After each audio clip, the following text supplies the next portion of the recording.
Ambassador, we can start.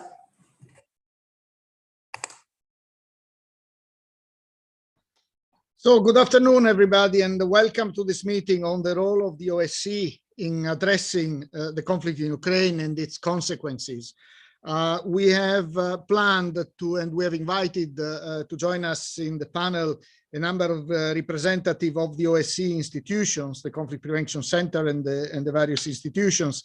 We'll have a couple of parliamentarians, and then I would open the floor. I would like to hear perhaps initial comments from the Ukrainian delegation, and then we'll open the debate for everybody else's comments. So I would like to start with the President who took the initiative to this meeting. President Sederfeld, you have the floor. Good morning.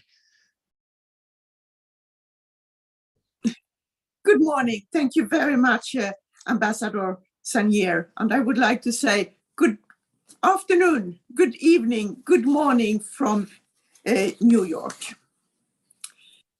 And thank you so much for joining us today. I have noticed that it's 104 participants for the meeting, and I think this is fantastic. I would also like to say thank you to Ambassador Sanier and his team for arranging this very important meeting on Ukraine. Thank you so much. Today, I am really glad that we can hold this meeting because there is a need for us as parliamentarians to discuss the situation in Ukraine, to discuss what can we do as parliamentarians, but also to get information, what is OSCE doing? And by this, I mean the whole of OSCE family. Because I think it's very important that we act together, as a unity, then our message and our work will be much stronger and have a higher level of impact. When the war in Ukraine, the war by the Russian Federation against Ukraine started, it was the 24th of January, not January, I mean February, where we had our winter meeting in Vienna. It was a very sad day, and I can say that all of us who attend the meeting were struck by the very serious situation. I have never led a meeting where there have been such a unity among statements, among participants, that there need to be an end to the war immediately. And what have we done inside OSCE so far? And by this, I mean OSCE Parliamentary Assembly. First of all, it was the debate at the winter meeting. What to do? What is the situation? What should we do forward? Then there have been also an extra standing committee with the heads of the 57 delegations invited. And at that meeting was a plan for action adopted by the head of the delegations. A plan, what can we do as a parliamentarian assembly forward? Because it's important for us to have a line, what to do, and focus in this for the plan for action further on. It was just as I mentioned, to work together with OSCE, but also for us as parliamentarians to use the dialogue, the parliamentary diplomacy, even if it's have to stand back, of course, now, because it's not really the time for that. It's the governments outside who need to work much harder. And by this, I mean also for us as parliamentarians to push on our governments to increase their support. And I would also like to say, to keep in mind all the perspectives, the need for support for Ukraine with weapons, with ammunition, but also the humanitarian need. There is a huge need for humanitarian support inside Ukraine, and we as parliamentarians can do a lot to support Ukraine in this perspective. And it's not only the debate in our parliament, where we as members of OSCE PA can be very active and also take a lead in these debates at the national level. It's also in our constituency, because our voters, the citizens, are very worried worldwide what happened and what is done. And we as politicians, we need to take the lead here. And what I also would like to mention, it was the plan that we adopted, but it's also a need for us to act. And I can tell you that I have been contacted with a lot of different delegates and delegations who said, we want to contribute, we want to do more. What can we do? And therefore, I see this meeting today as important. We can have a dialogue, get information, what is done inside OSCE as a whole, but also exchange views how to work further on as parliamentarians, as elected by the people. And if there is an interest, which I hope, let's continue with this meeting under the framework of call for action and focus on Ukraine with different perspectives that's important to focus on. So we can use our time, our efforts to support peace building in Ukraine with respect for Ukraine. I would also like to mention here the war in Ukraine. It started the 24th of February, but Ukraine had been under attack longer than that. 2014, there was the illegal annexation of Crimea, but also Donetsk, Luhansk region. And if you remember, what have OSCE done? OSCE have the most famous part is the SMM observers on the ground. It's not working any longer, obviously, because of the war. But I think this is something to be really proud of, because they have contributed to a safer ground during the years they have been working. But the war is not only affecting Ukraine, it's also a risk for the whole free world. And therefore it's important also to support Ukraine. And the war, it's a consequence. It has consequences for the European security architecture. And it will, for sure, continue to dominate our debates for a long time in the future.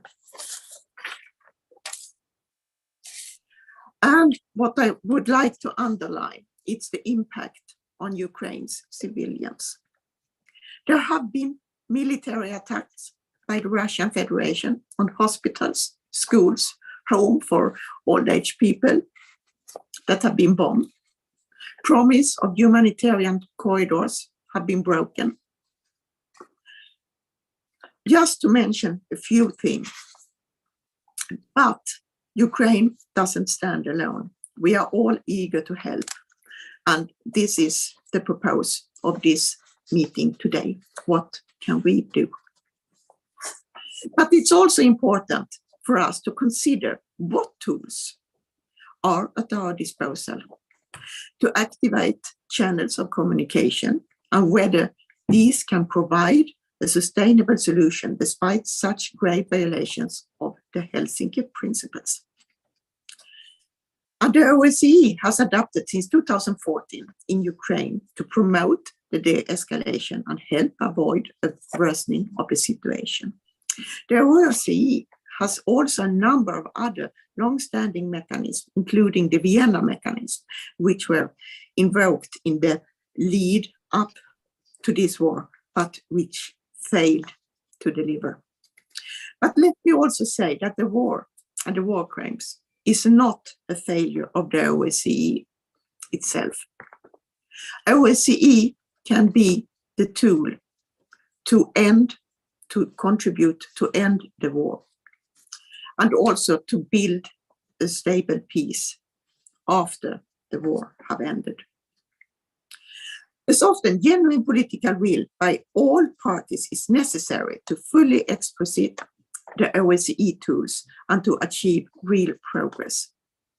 And what is in my mind, and I'm sure also in yours, it's all the pictures we have seen on people, on civilians who try to flee from Ukraine, who have received Moldova, Romania, and Poland. And I think this is also a very important issue for us as parliamentarians to support the refugees and see what we can do at our national level. But I would also like to say that the strength of the Ukrainian people, with President Zelensky, who is giving speeches every day, and now addressing national parliaments. The Ukrainian people, we have seen the women and the men who stand up for their country. They need support and they deserve support for their country. But I must say, what we saw the 24th of February, it was the Russian Federation who refused to engage in the OSCE mechanism. What we also saw, it was the lack of trust. Russia had said months ago that the military troops gathering around Ukraine, it was for training. The 24th of February, we could all notice it was for some other reason. But I would like to say that this compels to us as parliamentarians to use all our influence on our governments to make full use of the OSCE as a unique platform to detect, prevent, and diffuse tensions among our participating states. The OSCE gives us also the strength to take a leadership in our society, because our people are very worried about the situation. And I have noticed that it's not only politicians who wants to contribute for peace, it's also the citizens all over the world. And we as parliamentarians, we need to act responsible, to do everything we can to support peace and security inside Ukraine. And I look forward to today's dialogue. Thank you very much. And I give the floor back to Ambassador Sanier. Thank you. Thank you, Madam President, for your opening words. Before giving the floor to Secretary General Montella, I understand that Madame Borgne, the first of the speakers on the panel, has to leave very soon for an important debate in Parliament on Ukraine. So if you are still present and available, Serena, I would give you the floor immediately for a few words before proceeding with the agenda.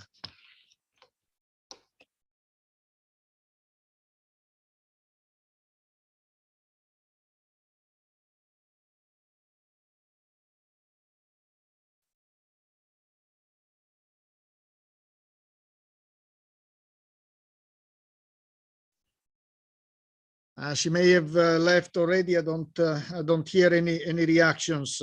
Sorry for that. Ambassador, she's here. Muted. Do you hear me? Oh yes, now I hear Yeah. you. Yes, go ahead. Go ahead. Hello, good afternoon. Thank you very much, Ambassador, and grazie Lamberto for giving me the floor at the beginning, because we are allowed to attend the President Zelensky address in the French Parliament. As you may know, as chair of the third committee of the PA, I was part of the delegation, and I thank you, Margareta, for this opportunity to visit 1 week ago the border between Ukraine and Poland. First, I'd like to thank Barbara Bartos, head of the Polish delegation to the PA, for her invitation and support during this visit. I also want to commend the Polish authorities for their organization and reactivity to help Ukrainian citizens fleeing their country. As an entire country is reaching to help Ukrainians fleeing the war. Tribute must pay to these efforts at those Slovakia, Romania, Hungary, and Moldova as Ukraine's neighbors on the front line to receive refugees leaving Ukraine. A special case can be made for non-EU countries, in particular Moldova.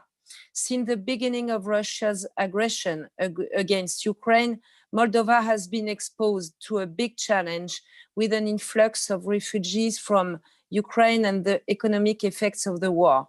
Moldova needs a special support in terms of logistics for refugees, organization at the border with Ukraine, assistance to alleviate the economic burden of welcoming refugees.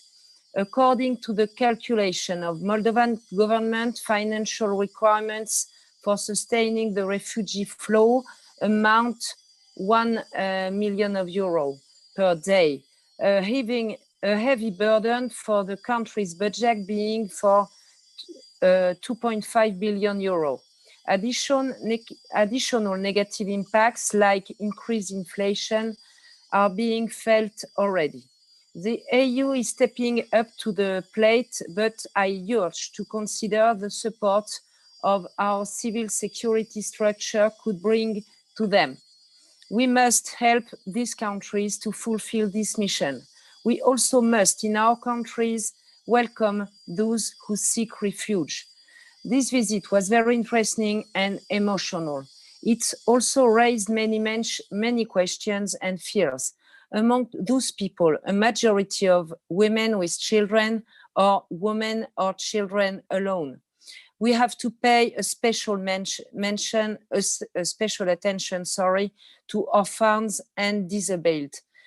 We need special care hardly found in emergency situations like the one we are facing. Their father or husbands stay in Ukraine to fight, and the rest of the family had to leave to join relatives in other European country or just live with no identified place to go. Fear to the family left in the country, painful journey in the cold, arrival in an unknown country without any reference. This is the situation of these thousands of women and children when they arrive in Poland. Unfortunately, in such circumstances, people are more vulnerable than ever. Criminal, bandits, ill-intentioned people will try to take advantage of this weakness, of this vulnerability. And they are always one step ahead of the and they are always one step ahead of the states. Beyond the abominable episode they are going through, these people risk becoming victims of traffickers, smugglers, whose only goal is to earn money on misfortune and human distress. So special attention must be paid to security in around camps to prevent vulnerable people from being trafficked. Registration of housing offers or identity checks must, for example, be strengthened.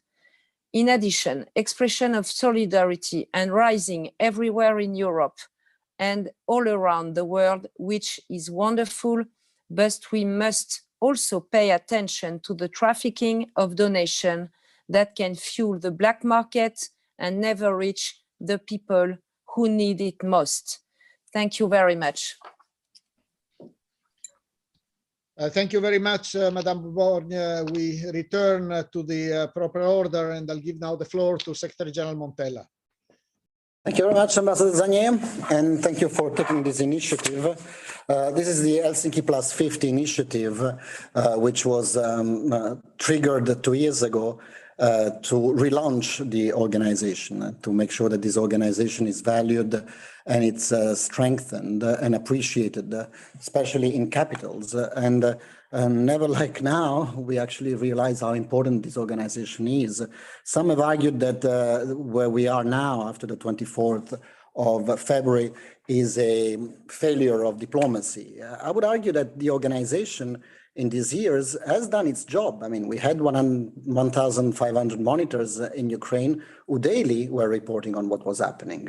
We had the CPC, and I greet also here the CPC director and the OSCE Secretary General Helga Schmidt, who gave an early warning about what was happening. So arguing that the OSCE as such has failed in this situation, I would disagree with that. I think that the organization did what it could within the perimeter of its responsibilities. Then, of course, its participating states also have to do their own part of the bargain. But the organization as such, the Conflict Prevention Center, the mission, did provide us on a daily basis with a picture, with a fair picture of what was happening on the ground. Now, this organization needs indeed relaunching, and the call for action, the Helsinki Plus 50 initiative, is exactly the place where we want to do that. Here I greet also some of the signatories of this initiative, former President Lord Bournes. I see connected also former President Christine Mutonen and George Steratelli. Thank you very much for participating in this event, because this is, of course, about what's happening in Ukraine, but it's also to see how this organization can play a role in this terrible and tragic situation. I also greet Nikita Poturaeva. I see just connected, head of mission, head of the Ukrainian delegation to the OSCE Parliamentary Assembly. Now, what is the OSCPA? What can we do in this situation? We have been discussing this at length in the Secretariat with our leadership, and recently in a standing committee meeting with all the heads of delegations. I think the starting point is that we have to be extremely realistic about what this body can do, what the OSCE Parliamentary Assembly can do. Of course, there is a lot of outrage out there in many of our members. There's a lot of desire to contribute. There's a lot of desire to take initiatives.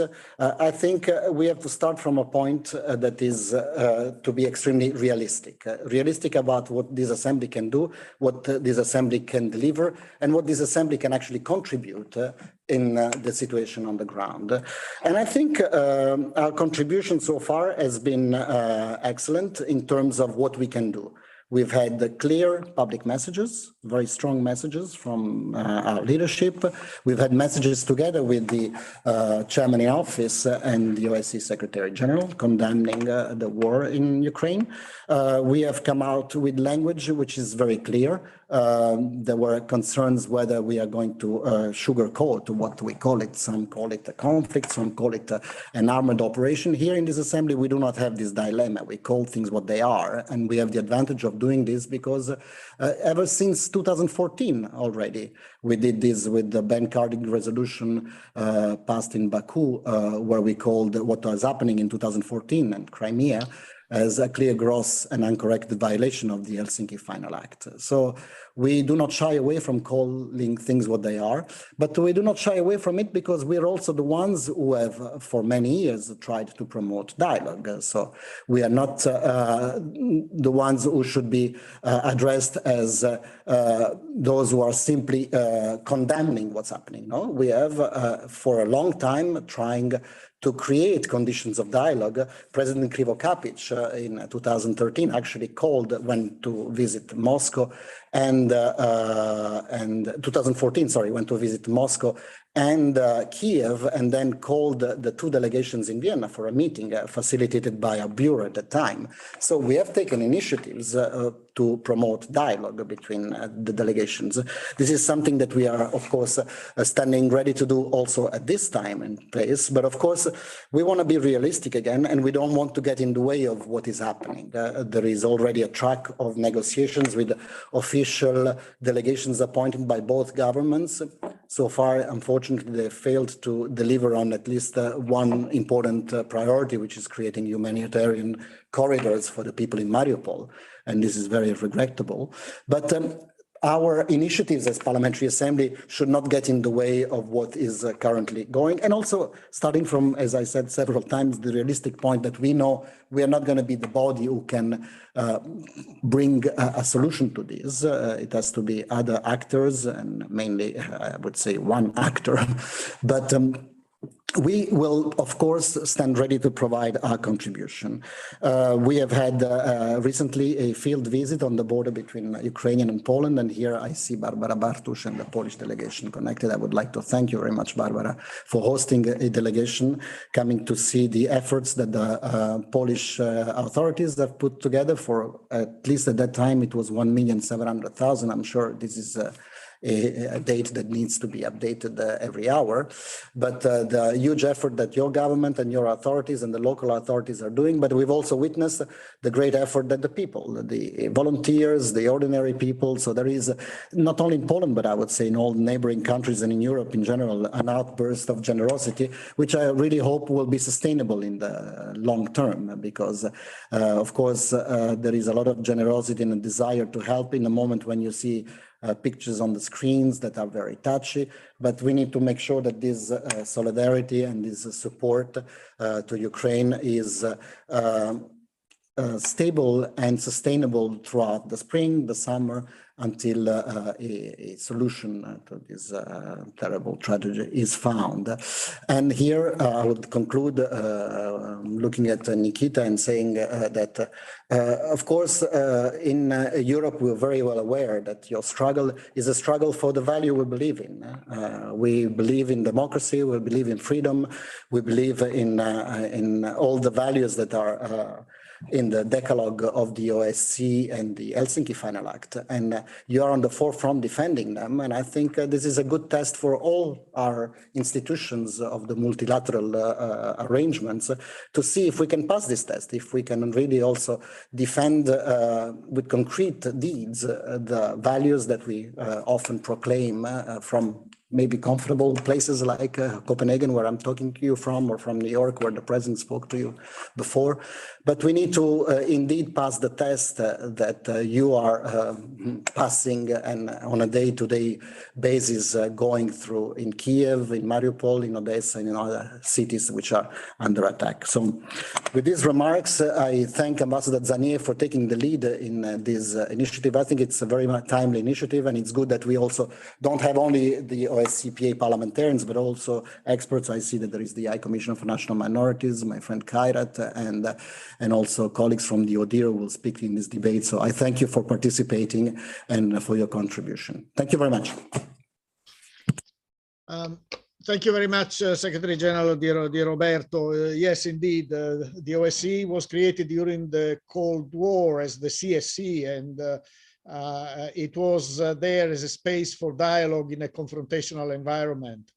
So I think it's in the DNA of the organization to be able to act in difficult situations like the current one. So now we will move to the panel, and we will have presentations from the various representatives of the institutions, and we'll have another representative of the Parliamentary Assembly. And I would like to encourage you to listen to this, because then in the debate, I would like to hear comments. I would like to hear from you if you think there is anything missing that could be done, and also to hear how you think parliamentarians could support or could supplement what is already being done by the organization. So I would like to have a very operational meeting as much as possible. So with this, I would like to begin. We've heard already Seren Maborgne. I'll give the floor now to Ambassador Tula Uriola, who is the director of the Conflict Prevention Center of the OSCE Secretariat and Deputy Head of the Secretariat. Tula, you have the floor. Thank you very much. And indeed, thank you so much for providing me this opportunity to join you. I mean, I would say this is not the discussion we would have wanted to be holding in the framework of your call for action initiative, but it is important and definitely necessary. And I won't be dwelling on the situation on the ground. I think everybody reads the news, but rather focus on our ongoing activities and plans. So that you get an idea from what we are working on. Now, just to start to say that our immediate focus was on the evacuation of international OSCE staff and also support for national mission members and their families to escape from cities under fire to safer locations. Although, unfortunately, still many of our Ukrainian colleagues remain at risk. But definitely, while the fighting continues, duty of care to our staff has been and is our primary concern. And then, as I would say also to mention that, of course, another concern for us has been the preservation of our premises, our assets and archives to the extent possible. I mean, this is in a country where widespread fighting is still ongoing and of course, increasingly damaged infrastructure. So these issues are something that we have been dealing really 24/7 for the past couple of weeks. But we are, of course, also driven by the need to do what we can to support Ukraine and Ukrainian civilians in this critical hour. You are aware of the work of the Special Monitoring Mission, the SMM, in Ukraine since 2014. But for 2 decades already, the OSCE has also been delivering valuable project assistance to Ukraine. So we really have been on the ground for quite some time. And of course, some activities have had to be suspended. But what I want to say is that that doesn't mean that we stop. Quite the opposite. The project coordinator in Ukraine is already working hard on a new proposal for a multi-million euro extra budgetary project, which is based on needs expressed by Ukrainian authorities and civil society.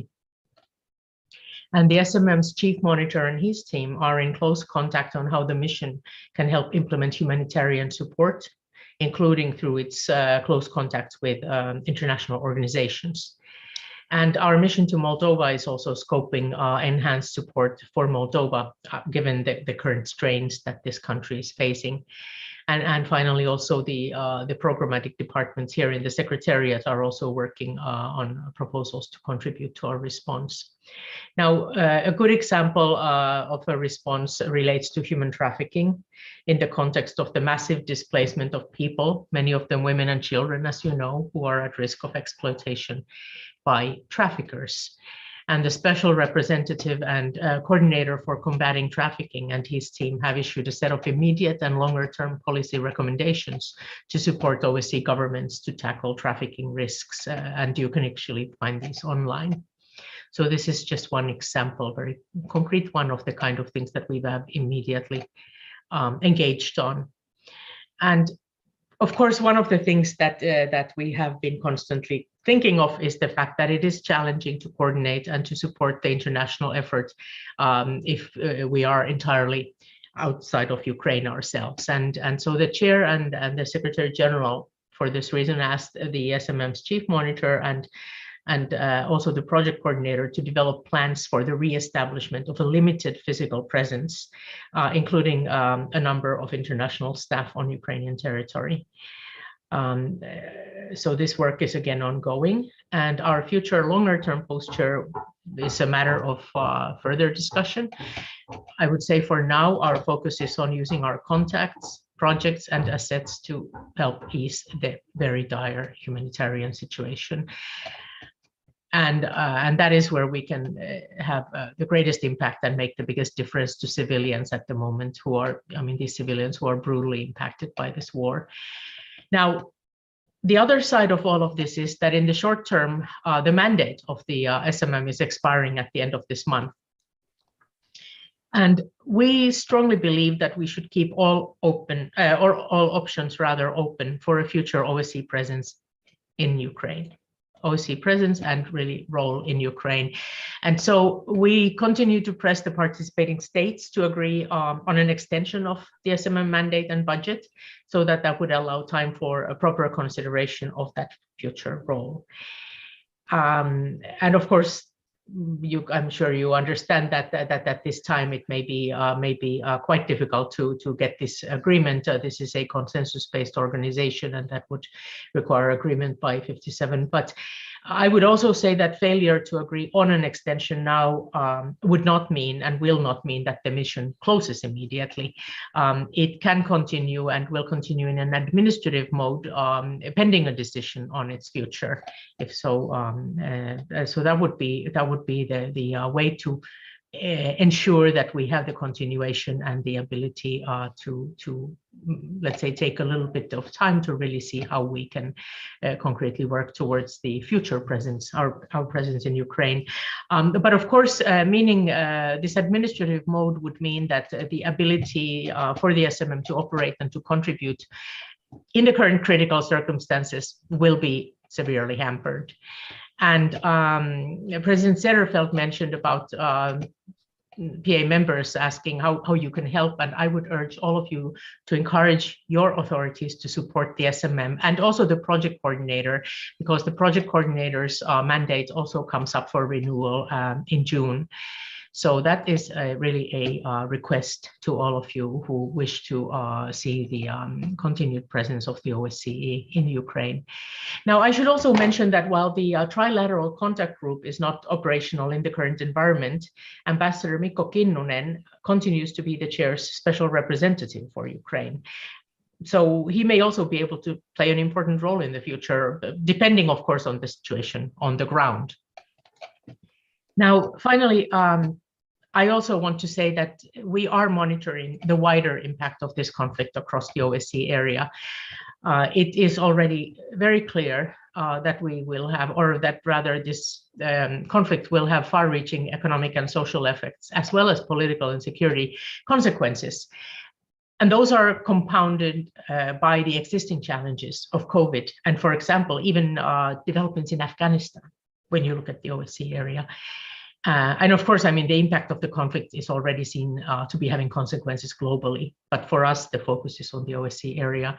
And so we're looking with our field operations to see how they can support their host authorities with the various challenges that we're already seeing popping up. And I would like to thank President Sederfeld and also Secretary General Montella, I mean, about reminding about the value of the OSCE, but also really reminding of all the work that the organization has done. I mean, indeed, we couldn't prevent the war, but we did what we could to sound the alarm. And realism is a good starting point when looking at not just what the PA can deliver, but you know what and how the OSCE can. I personally strongly believe that we have a role, we will have a role, and of course also including through the institutions. Extremely important. And the so-called conflict cycle box that we have, it's not a box, but it is a set of flexible instruments and options that can be made full use of when we have the go-ahead from the participating states. And while I do recognize the challenges to action that arise from being in a consensus-based organization, I do believe that we are and we will be able to find ways to engage through our work in the field, for which it is important that you support the continued ability of the OSCE to maintain that field presence, as well as, of course, in Vienna at the political level, where the participating states will need to find ways forward, and at the Secretariat, where we support both of these efforts. So let me end here. Thank you for inviting me, and I really look forward to the discussion that will follow. Thank you very much, Ambassador. Let's continue now with Ambassador Abderrahmanov, High Commissioner on National Minorities. Kairat, you have the floor. Good afternoon.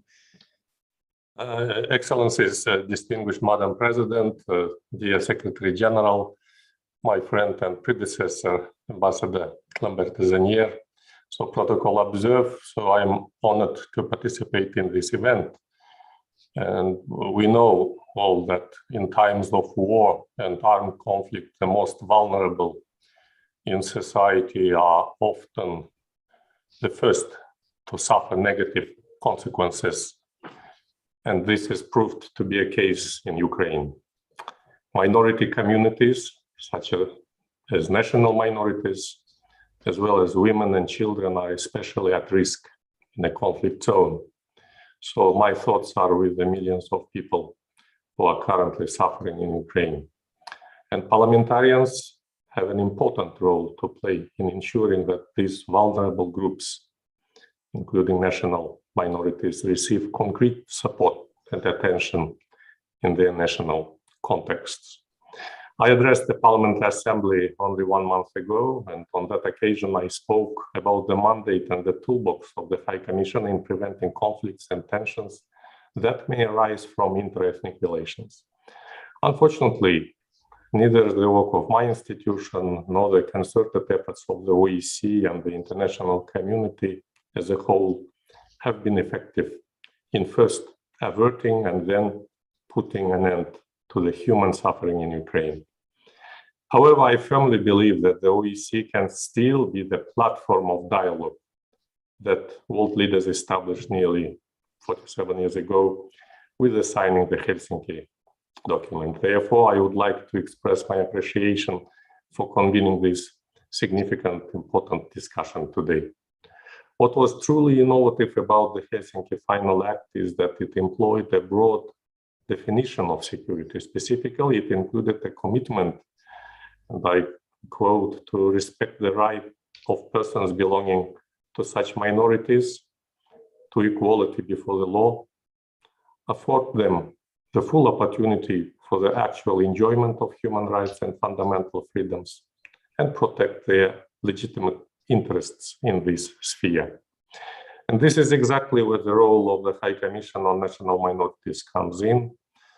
Not only is the High Commissioner an instrument of early warning of tensions involving national minorities, but also of early action in regard to national minority issues that have the potential to develop into conflict. And this takes the form of assisting OSCE participating states to develop and implement policies that facilitate a balanced integration of diverse societies based on a number of recommendations and guidelines published by successive High Commissioners over the past 3 decades.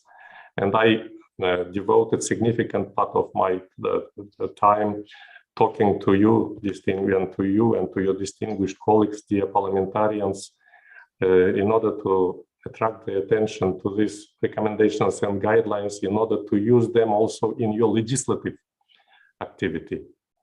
As I often noted, since I took up my mandate, while I see challenges in all of the participating states, these may all be overcome by respecting diversity, by engaging in inclusive dialogue, and by exploring and implementing approaches that help strike the delicate balance between the interests and rights of all groups in society, including persons belonging to minorities.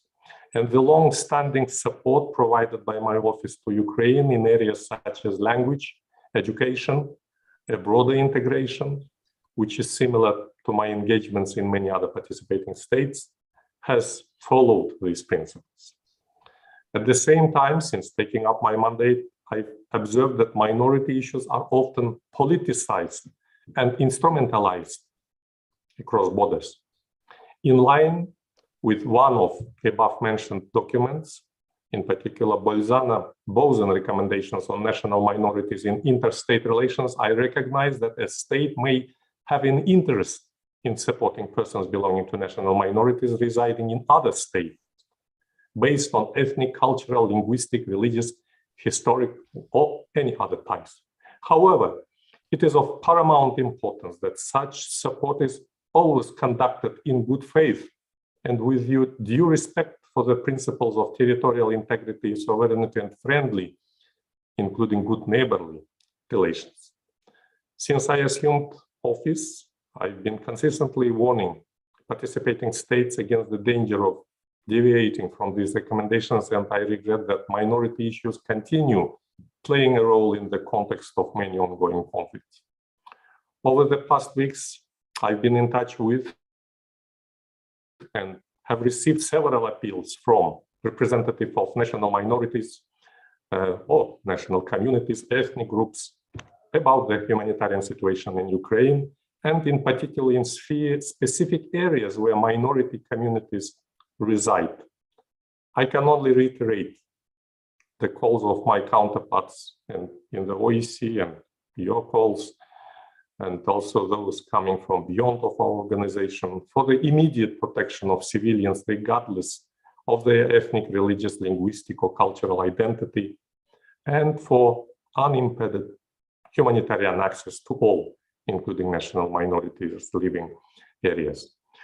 Going forward and referring to the title of this event, the role of the OSCE in addressing the conflict in Ukraine and its consequences, I feel it is my responsibility to analyze the potential of the evolving tragic situation to translate into further risks both to the country itself and to the region, and to alert the participating states accordingly. In this regard, I would like to offer some initial thoughts of what, in my view, we all ought to pay attention to from the perspective of the HCNM's mandate. First and foremost, I'd like to draw attention to the danger of instrumentalizing and politicizing minority issues, as these will not only harm future reconciliation and recovery efforts in Ukraine, but also pose serious danger in other countries in the region, and not only adjusted to Ukraine, but also in my part of the world. And so we should avoid the situation where tensions over minority issues may heat up and escalate. Specifically, the ongoing conflict and related rhetoric may act as a catalyst for the development and implementation of security-oriented policies that will result in decreasing space for national minorities in other participating states. Conversely, balanced, pragmatic, inclusive policies that are the result of inclusive dialogue with all of the relevant stakeholders would help to counter this risk. And the role of parliaments is key to this effect. I have also taken note of the concerns expressed about reported instances of hate speech directed against national minorities across the OSCE region. I therefore call upon all the participating states to ramp up their efforts to monitor, prevent, and combat such tendencies. I also welcome and commend the efforts made by the Ukraine's neighboring countries to respond so swiftly and effectively to the current displacement of millions of people. Allow me to commend the tireless and I would say heroic efforts of the activists of the national minorities, or communities, ethnic groups on the territory of Ukraine to provide every support to refugees arriving in particular to Zakarpattia of Ukraine or other regions of the country. I call on all parties involved to ensure that due attention is paid to preserving the social cohesion of the host countries when designing an overall response to the refugee crisis. I would like also to stress that minorities such as the Roma face specific vulnerabilities during time of conflict and war and while in displacement. Access to humanitarian assistance should be provided without any discriminations. And the specific needs of minority women should also be taken into consideration. Dear participants, dear colleagues and friends, more than 10 years ago, the Parliamentary Assembly and some of distinguished members of parliaments present today played a vital role in contributing to the adoption of Astana Commemorative Declaration, through which the OSCE family displayed unity and shared commitment to uphold, I quote, the vision of a free, democratic, common and indivisible Euro-Atlantic and Eurasian security community stretching from Vancouver to Vladivostok, rooted in agreed principles, shared commitments and common goals. In light of the ongoing tragedy, these document is now more than relevant than ever. Let us not forget our joint commitments, and let us capitalize on and strengthen the existing tools for common reflection, dialogue, and concerted preventive actions. And the OSCE, I believe, can and should remain a primary avenue for this, and the role of the parliamentarians remains significant. I thank you for your attention, dear participants. Thank you, dear Kaira, dear Ambassador. Before I give the floor to the next speaker, let me just point out we already have 16 requests for the floor, and I suspect more will be coming for the debate. So may I ask now the other speakers to really try to limit their interventions to about 5 minutes, and then we will have also to limit the interventions of the subsequent speakers in the debate to about 3 minutes, I would say. So next, we'll have a voice now from the Parliamentary Assembly. It's Mr. Kyriakos Agiani, who is the OSCE PA Special Representative on Civil Society Engagement, but also the Vice Chair of the Ad hoc Committee on Migration. Mr. Agiani, you have the floor. Thank you very much. And I want to start by saying that the war in Ukraine is a clear violation of international law and against the principle of the OSCE. To change borders or resorting to violence and violating human rights are unacceptable. Today in this meeting, it is not intended to analyze the preconditions of the Russian-Ukrainian crisis, but it is useful to say that the two countries are members of the OSCE, which could not prevent war between them. OSCE failed to bring them to a table for dialogue to prevent the outbreak of war. A war has been going on for a month now, and the OSCE has no possibility of mediation to stop the war. It is possible for individual countries like Turkey and Israel to create hope for the start of a mediation dialogue. OSCE PA gives out public statements and tries to promote dialogue without the real participation of the Russia delegation. We have to communicate with the aim to find a solution and put one end to this drama. We will first need to look at the evolution of this crisis of the last 8 years. A confrontation was maintained until 24th of February. This war was never turned into a frozen conflict. The last 8 years have been a constant living war. In this disengagement area was not a single day or a night without a fight. I refer to the daily bulletin which SMM sent for the last 8 years. The fact that warned us on a daily basis is the main reason for the failure of such inefficient management from the international community of such a large risk. The Ukrainian issue is an international problem managed by the OSCE on a regional scale. It is proven by its conflict's current finding that it threatens to turn the crisis into a world war. So the whole international security is at stake, and not only the regional security. Therefore, the internalization of crisis management offers other possibilities to intervene in mediation efforts. This is why the OSCE PA has to intensify in this difficult time period the exchange of cooperation with other international organizations. With the Minsk agreements, the OSCE took the lead. OSCE created the SMM structure which worked very well as a monitor. SMM recorded in great detail what was happening in Ukraine. Apart from resolutions which are not binding, the OSCE PA did not succeed in developing a real role of Russian and Ukrainian parliaments to create cooperation between them. Then dialogue on the issue was always controversial and has been waged with the aim of each side achieving political negotiating cost to the other side. Ending the war is a great necessity. Even if this happened today, dealing with the consequences of the new state of affairs is a huge challenge. This is exactly where the huge role of Parliament is created. The Ukrainian civil society has disintegrated and must be rebuilt. The large number of internally displaced persons and displaced persons and their return to their homes should be the number one goal. The housing of displaced people is a basic need. The need to find missing persons will be great.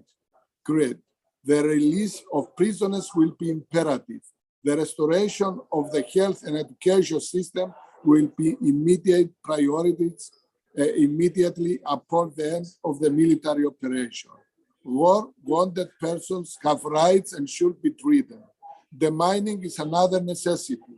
The enclave peoples and the respect of their human rights. All these humanitarian aspects of the consequences of the war are just a few things that need to be done. For all those aspects of the conflict, the OSCE, in cooperation with the National Parliament, has a huge role. Fit mission based on themes must be immediately planned. We, as members of Parliament, should not be complacent. We need to create roles complementary to those of our governments. Our guides should be to build hope for the people and society of Ukraine. The OSCE Parliamentary Assembly has possibility for dialogue and can organize targeted missions with the participation of national parliaments. What is the lesson learned from the war in Ukraine? I think that the Parliamentary Assembly is filled with lessons from the Russian invasion in Ukraine. The most important strategic lesson is the necessity of united against aggression. The weapon of sanctions is the most powerful weapon in the globalized world. We have to find the way to use this weapon not only during the final phase of a conflict cycle, but also in the other phases. Thank you very much for your attention. Thanks to you, Kyriakos.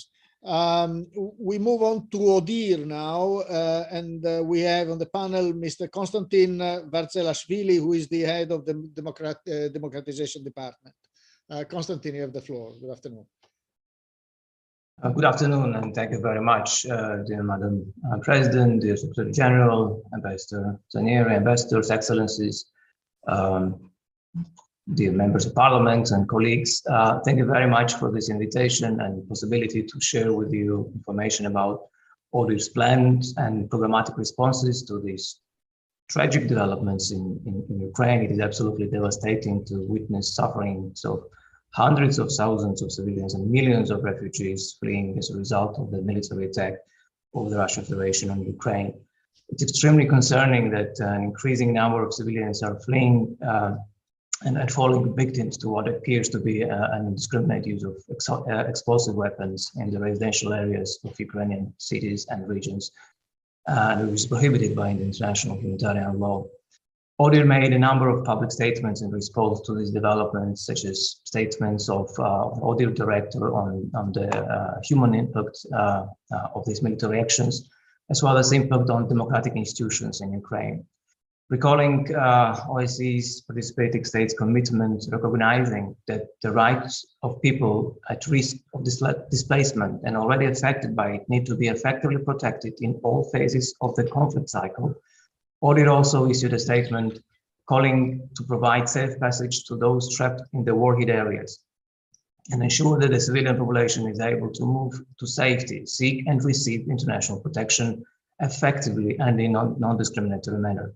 In a separate statement, ODIHR also addressed the need to ensure that citizens are able to exercise their fundamental right to protest following arbitrary arrests and police intimidation of participants of numerous gatherings in Russian cities and regions. Let me also bring to your attention the last two statements in which ODIHR expressed concerns following detention and forced removal of elected officials, mayors, and called for their immediate release, also recalling that participating states have committed to respect each other's sovereignty, freedom, and political independence, and have repeatedly affirmed the right of citizens to decide on their internal political affairs. Yesterday, on March 22nd, ODIHR Director also made a statement recognizing that there is an increasing challenge of urgent assistance for millions who are fleeing Ukraine, and stressed on the need for more coordinated long-term support to the refugees. Being based in Warsaw, I would also like to use this occasion and join others in applauding the steps taken by states, and Poland in particular, which opened their borders and offered effective assistance to millions of the Ukrainian refugees. As you well know, there is an important mandate, an important role in advancing and promoting democratic institutions, principles of rule of law, and human rights in the OSCE space. And I will not dwell on that, but I would like only to mention that in current circumstances, we see it of a crucial importance to continue implementing our mandate, strengthen our activities and efforts even further, making sure that we stand by and supporting democratic institutions and parliaments in particular, offering them our assistance in most meaningful and efficient way. As you know, ODIHR, among other activities, currently provide administrative support to the Moscow mechanism of fact-finding and assessment mission being conducted by independent experts elected by Ukraine, and which plans to address the human rights and humanitarian impact on the ground. Based on the ODIHR's monitoring mandate, we have set up monitoring and documentation mechanisms. This includes an interim assessment and final public report, furthering the efforts to ensure accountability for violations of international human rights law and humanitarian law. At later stage, it is also considered the possibility of organizing human rights assessment mission to Ukraine. Similar monitoring took place in past as well. Information will be collected through open sources, establishing regular communications with intergovernmental organizations and non-governmental organizations involved in the monitoring, and of course, will effectively cooperate with the OSCE institutions and structures. In particular, we will work closely, we'll coordinate our efforts closely with SMM, with the OSCE project coordination unit in Ukraine, identifying the ways on how to complement the work of each other, and will remain in close coordination with other international organizations. Let me also mention that a couple of weeks ago, our ODIHR team visited the Polish-Ukrainian border crossing and interviewed local authorities, international organizations, and the refugees. Furthermore, following the consultations with Ukrainian civil society representatives and based on the ODIHR's assessment of current needs, we plan to engage in training activities for Ukrainian human rights defenders, provision of human rights monitoring trainings, including on providing the human rights monitoring training, including an open source collection, data gathering and analysis, methodology of interviewing refugees and IDPs. ODIHR also pays particular attention to the issue of trafficking and to coordinate rapid assessment in the countries bordering Ukraine, with a view to advise on how to strengthen anti-trafficking responses and to address the risk of trafficking for the refugees. And finally, acknowledging the need for democratic institutions in Ukraine to continue operating in the most possibly efficient manner while facing an unseen challenges, ODIHR considers the ways to support these institutions and Verkhovna Rada in particular. We had interesting discussions with Mr. Peturaev and with other authorities and civil society representatives, and stand ready to continue discussing potential urgent assistance in this respect. In particular, realizing that parliaments retain or should retain an important role during the state of emergency or martial law, we are ready to provide an emergency legislative assistance to the parliament as they would need to continue legislate during this time of the crisis. And the longer the crisis continues, the bigger will be the need to legislate in the context of the state of emergency. Based on our experience and knowledge of the region, it is obvious that not always and not everywhere legislation is drafted in a proper manner and is adequate to the rapidly changing needs of the crisis. Urgent or emergency legislative assistance, which we are ready to offer, could be combined with recommendations on international norms and good experience of sharing the experience and good practices across the OSCE participating states. We're also ready to support parliamentary diplomacy, interparliamentary cooperation, which could be an effective way of sharing experience and offering relevant support. And this is something we can actually do in cooperation with the Parliamentary Assembly. IT technologies and online voting. It is obvious that due to the current situation, not always Parliament would be able to meet the plenary sessions. And historically, during the wars, including the Second World War in particular, parliaments had to meet in different locations. Just one example we can mention, we can recall is that of the UK when Parliament building was destroyed by fire, and then Parliament had to meet elsewhere. Due to the development of IT technologies, the sessions can be organized online, and thanks to the experience accumulated by the parliaments during the pandemic, we can now learn much from the experience of these parliaments and share this experience with the colleagues in Ukraine. This is a portion of activities which ODIHR is implementing or is ready to implement, but cautious of time and being reminded by the moderator, I will stop now and very much look forward to the discussions, and I'd like to thank you once again very much for this opportunity to participate in the meeting.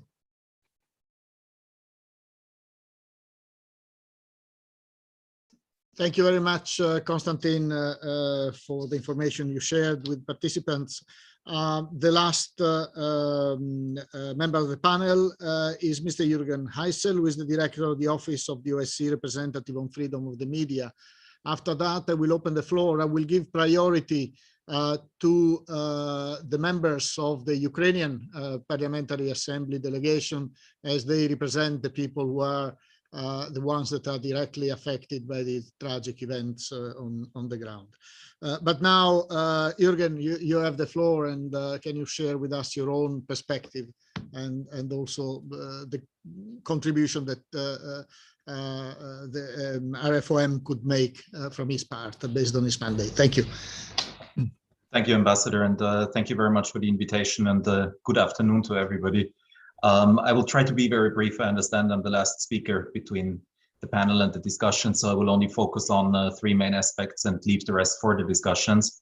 But I think we can all agree that the last 4 weeks and the ongoing conflict have dramatically changed the situation for freedom of media in the OSCE region. I would even say that we are seeing the most drastic changes for media freedom and the free flow of information since 25 years ago, when the mandate of the OSCE representative on freedom of the media was established. The representative in her office has been closely monitoring these developments and used her voice and her mandate to bring them to the attention of OSCE participating states and the wider public. We do need media to inform us and to engage the public. It's therefore key that we also ensure the safety of those foreign and national who are on the ground, putting themselves in enormous danger. No one can guarantee anyone's security during wars, but the rules of war are clear. Journalists as civilians and as such should never be targeted. Moreover, the military and other public authorities should take all possible and available measures to provide them with protection and safe passage. In line with this, the representative has repeatedly reminded of these principles and condemned the death of 6 journalists since the outbreak of the conflict.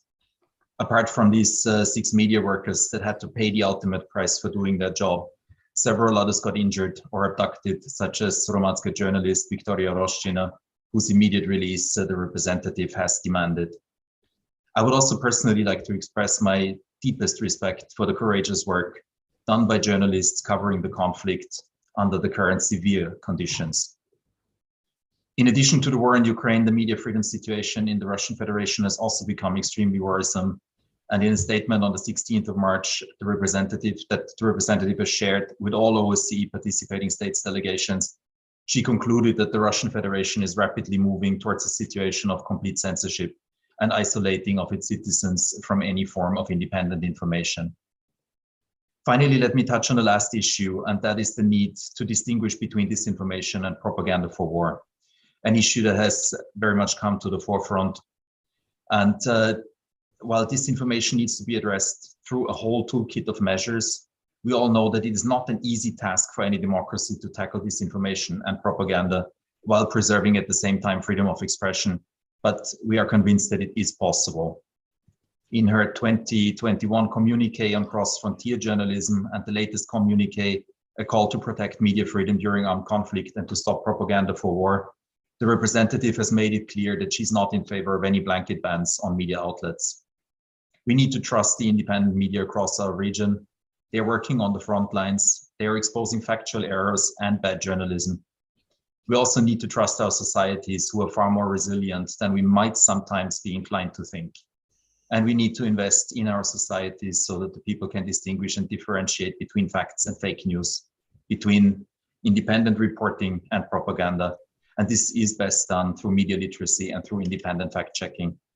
Propaganda for war, on the other hand, can and should be prohibited, as it contributes to the escalation of violence and discredits journalism as a profession that serves the public interest.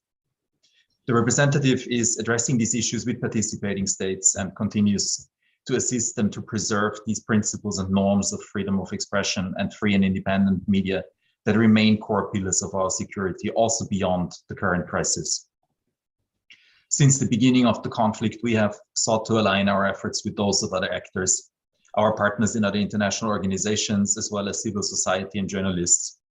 We are looking for the most urgent needs are in this difficult situation for media, while being mindful of what we can do and maybe others can't, and what others can do better and more efficiently.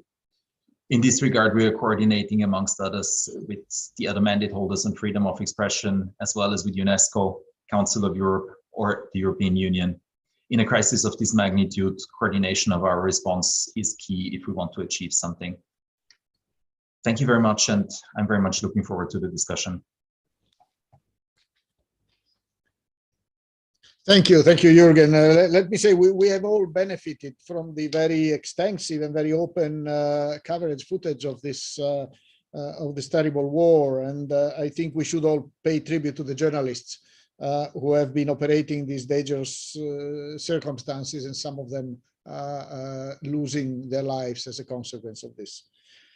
Okay, so we can open now the floor. Can I ask everybody to try to limit their interventions to 3 minutes so that everybody can share his views? And as I said, I would like to begin with the members of the Ukrainian delegations. You'll see them listed in the list of speakers in the chat.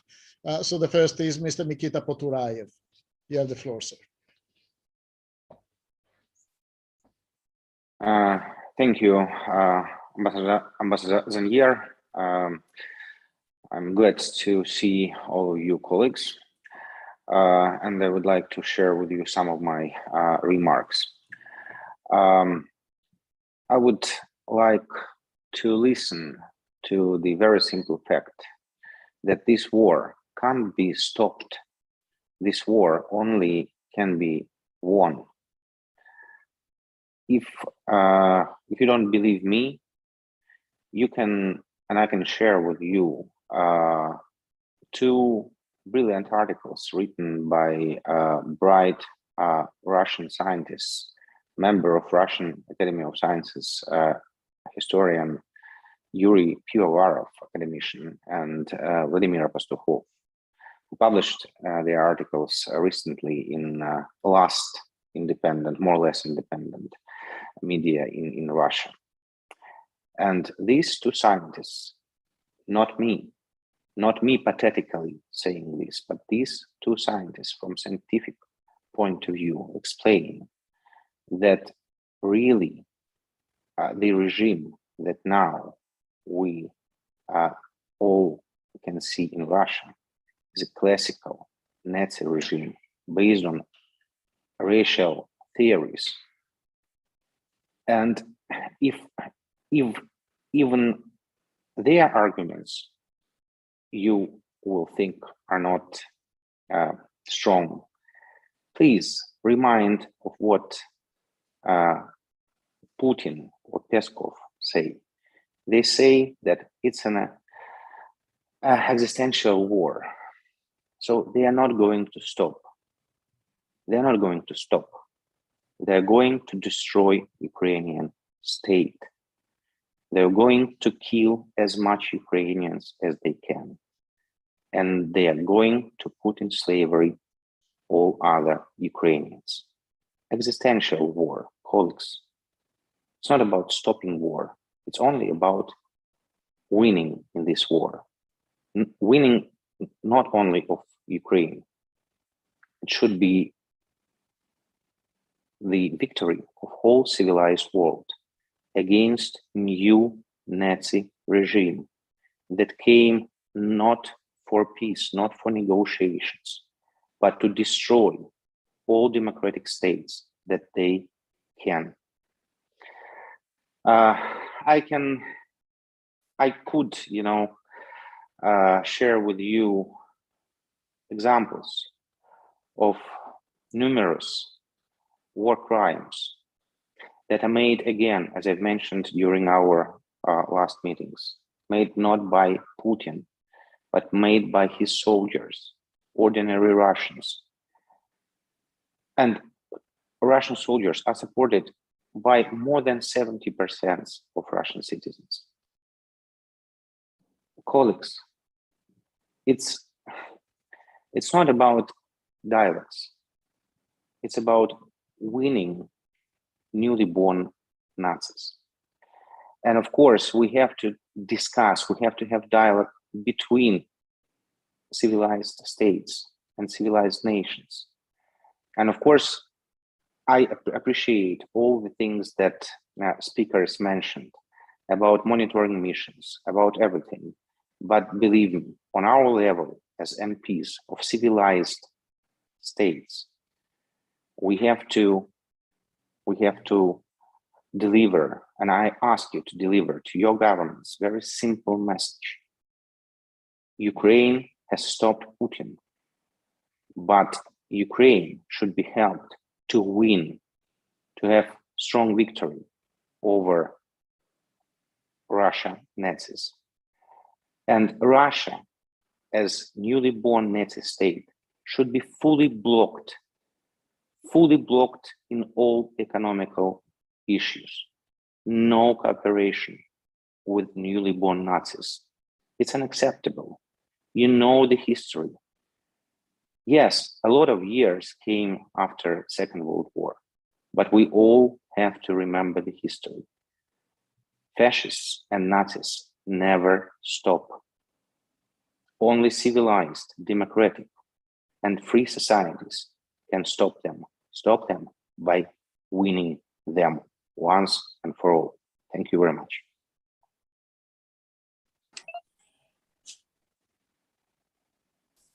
Thank you very much, Mr. Potorayev. Now I have Mr. Nemiria. Good afternoon, Grigori. You have the floor.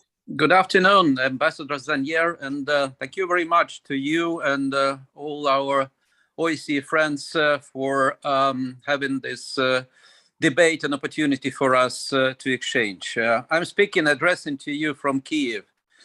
It's sunny weather now. The spring has come, plus 15 degrees.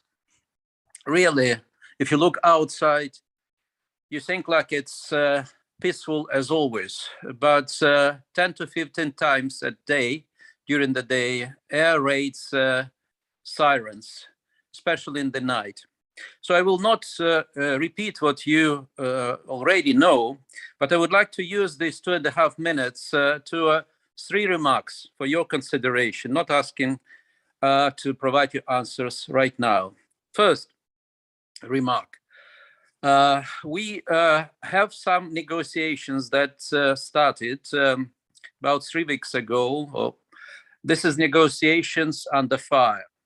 They are so far bilateral negotiations, Russian-Ukrainian. I don't remember, you may provide me an example, when such negotiations between the aggressor and the victim of the aggressor brought a peace, a peaceful solution. If this conclusion is right, I believe it's urgent for the OSCE and other bodies, the member states including, to think how to provide and to intervene to become a third party in these negotiations. This number one. Number two, you know of the massacre of Mariupol. There might be many new massacres that are coming in Kharkiv and even in Kiev. So my question to you, and what will be the response when there are many new massacres will come? At some point, your publics, people, citizens of your country, will call on their government to do more. We remember that's a situation in Bosnia. Then there were intervention. But this time is coming. Potorayev, my colleague, just mentioned of the bloodshed and no intention to stop anytime soon. So my question, whether you at all thought through about this responsibility to protect when there will be new massacre to come. I think it's a high time to think. And the third, and this is request that requires, of course, courage. It is important that we have an example now when some foreign leaders started to come to Kiev to show their solidarity personally. We may think through how the OSCE leadership could consider coming to Kiev to speak to the people in Kiev and to show their solidarity in action. Thank you very much. Thank you, Grigori. Let me just say on the first of the points, perhaps this is something that could be discussed in the bilateral negotiations to have a third party present, and I'm sure there are lots of potential mediators that would be ready and glad to assist in this context. The other 2 points, I would leave them respectively to individual parliamentarians and to the leadership of the OSCE. Next speaker, Pavlo Frolov. Pavlo, you have the floor.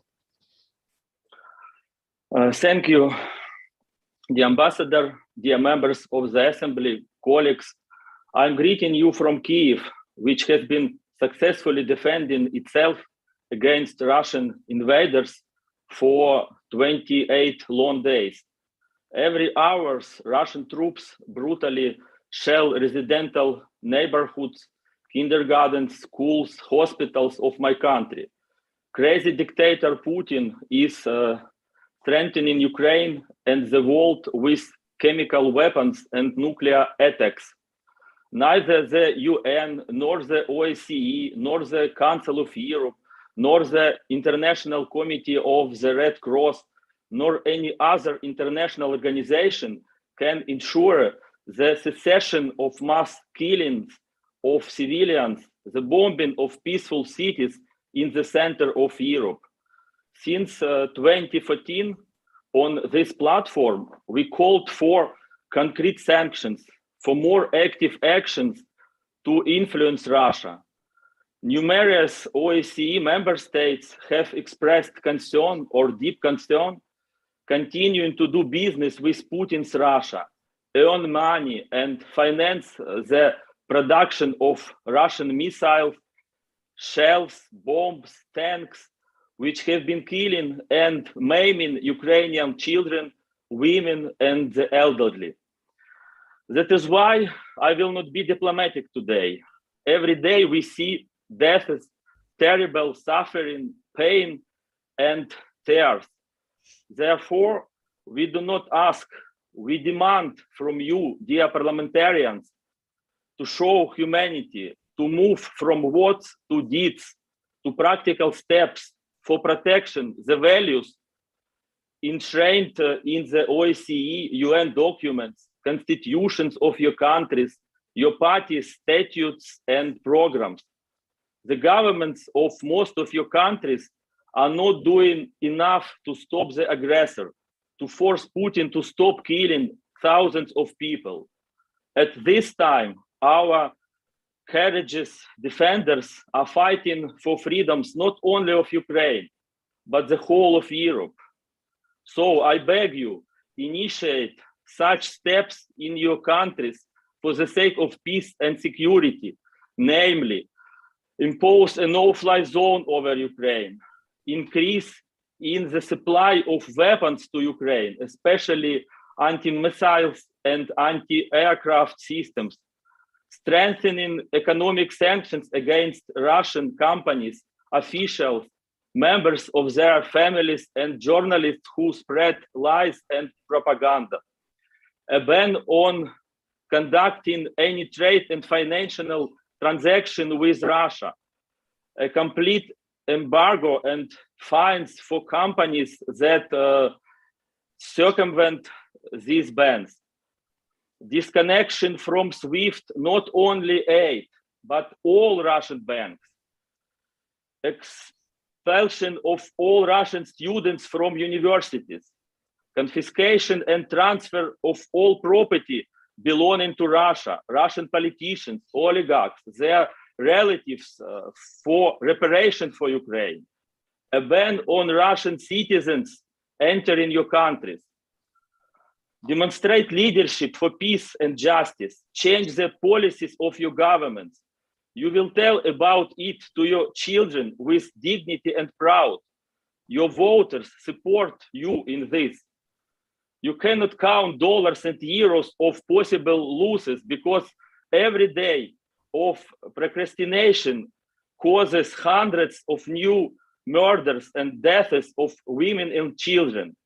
All those who remain silent today in response to crimes against humanity have no political future. Don't miss the opportunity to make history. Glory to Ukraine. Slava Ukraini. Thank you. Thank you very much. And now let's turn to Artur Gerasimov. Artur, you have the floor. Good afternoon. Thank you very much. Dear Madam President, dear Secretary General, dear colleagues. From first hours of this war, I'm here in Kiev Oblast, one of the hottest spots now in this war. And truly speaking, you know, now emotions inside, but maybe we'll tell them outside, starting from one story.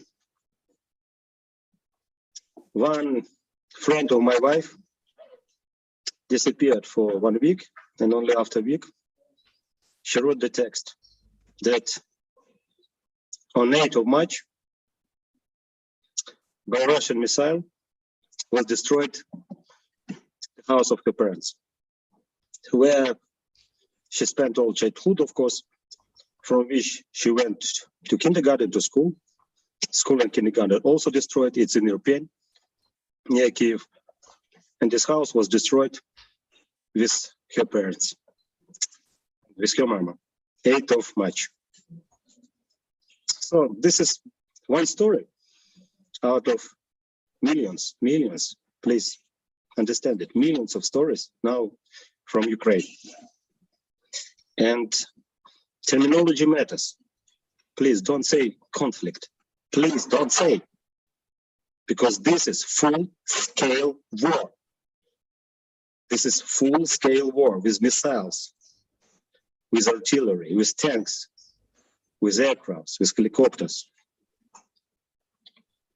Russians killing children, Russians killing women, Russian killing those who are trying to evacuate, totally understanding that people are evacuating.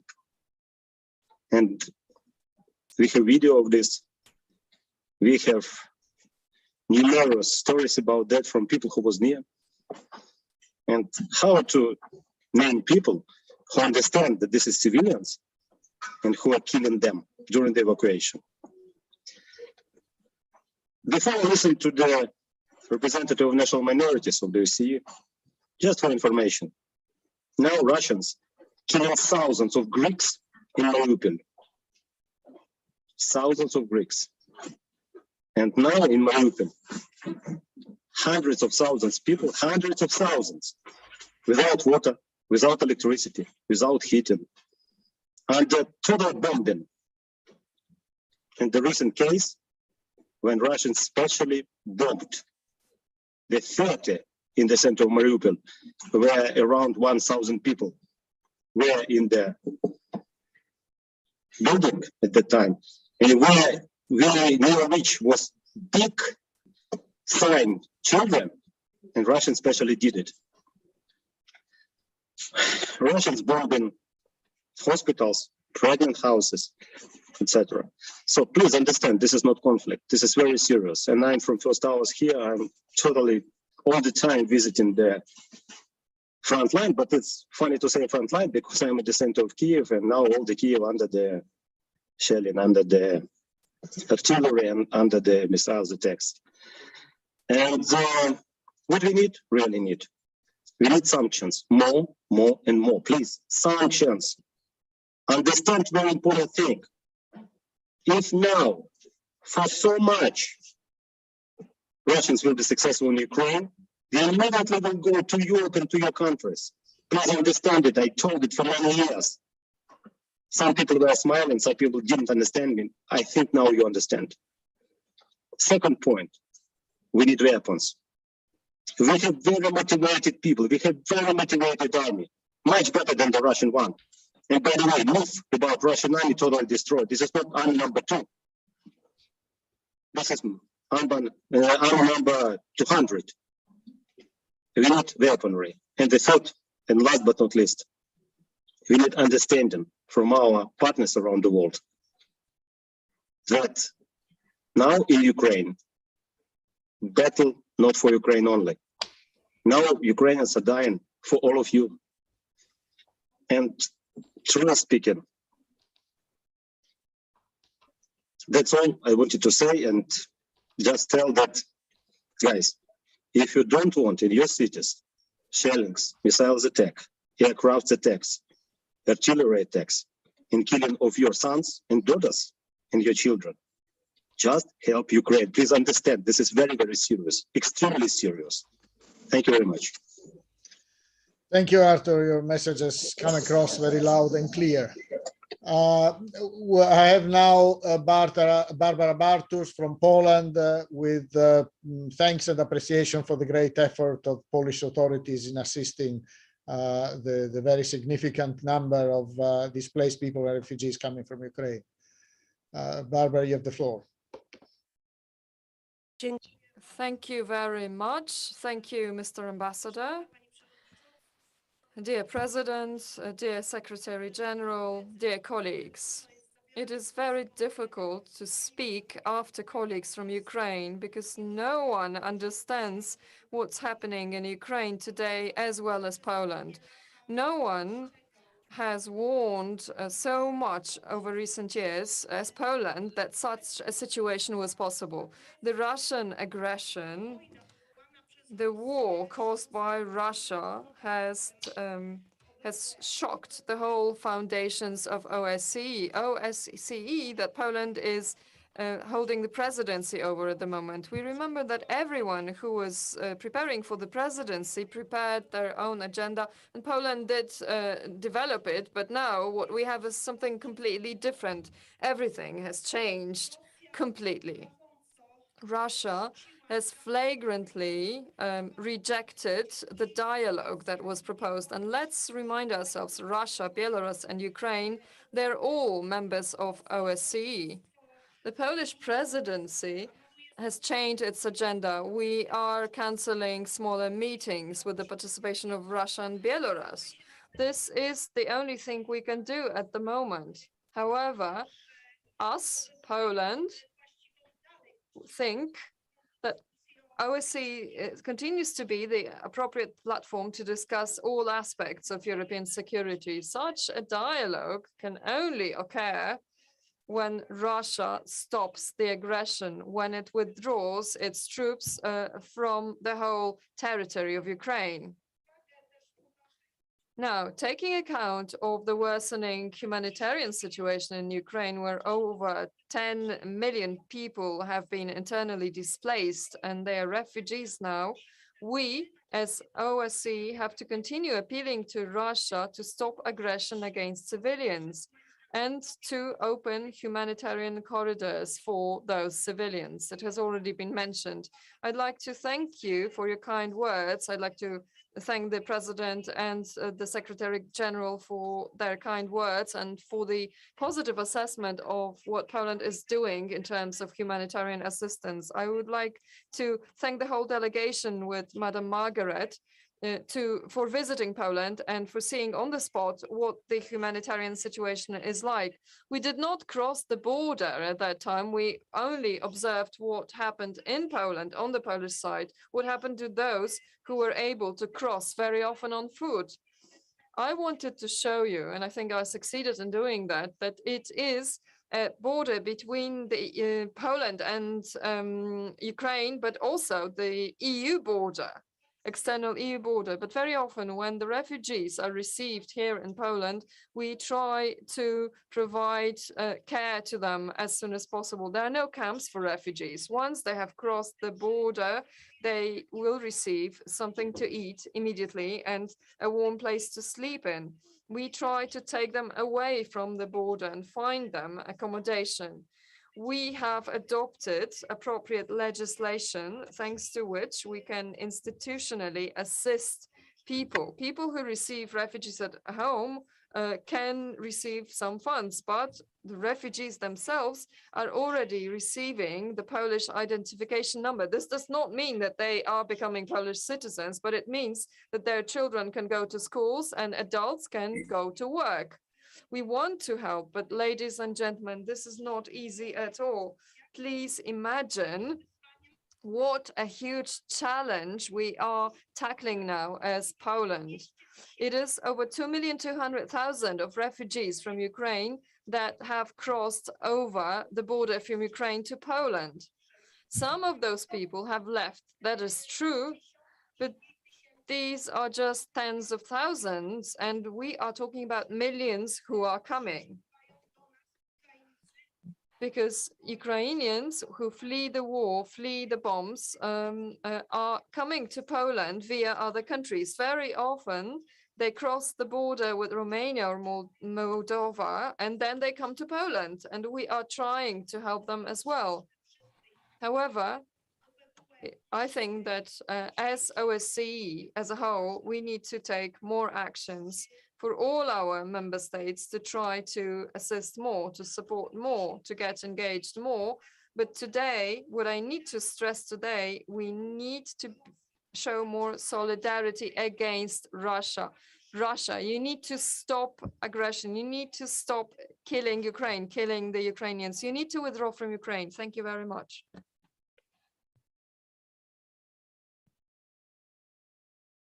Thank you, Mrs. Bartos. We have still 13 speakers and 50 minutes. So we'll close now the speakers list, and I will also remind everybody to try to stick to the 3 minutes limit for their intervention. So next is Daniel Fessler from Switzerland. You have the floor, sir. Thank you very much, dear Ambassador, dear Madam President, dear colleagues. Thank you for allowing me to present some considerations on behalf of the Swiss delegation.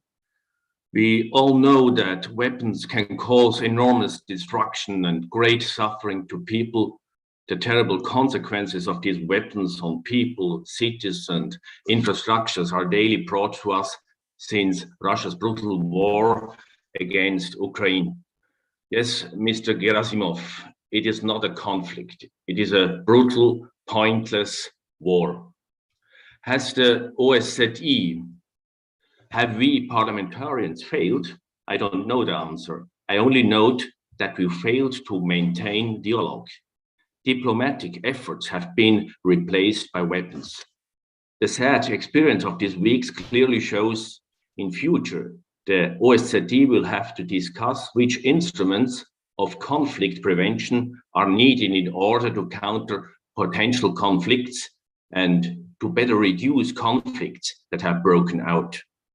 Until 24th of February, Switzerland stated that arms control treaties and confidence and security building measures are the cornerstones for ensuring military stability in the OSCE region. Unfortunately, Russia's war against Ukraine shows us that those instruments are not enough. How can we do better in the future? This discussion will have to be held by the OSCE together with us parliamentarians. But for now, we must do everything we can to put an end to this war. Access to humanitarian aid in Ukraine must be granted. People on the run must be protected. We are also responsible for the safety and well-being of the refugees arriving on our territories. Above all, we must protect them from exploitation of all kinds. I therefore welcome the recent recommendations of the OSCE to strengthen the fight against human trafficking in migration flows. Switzerland has granted special status to Ukrainian refugees, which makes it possible for them to get protection quickly. We are also working hard to integrate Ukrainian children into our school system. Thousands of families in Switzerland have agreed to host Ukrainian families. This solidarity towards the people affected by the war is touching and a great help. As parliamentarians, we are challenged. We must help to mitigate the terrible consequences of this war and prevent other wars. Our responsibility is immense. We are ready to take it on. Thank you for your attention. Thank you very much for your intervention, and we've taken note of your points and your suggestions. Next speaker is Mr. Luis Grassa from Portugal. Mr. Grassa, you have the floor.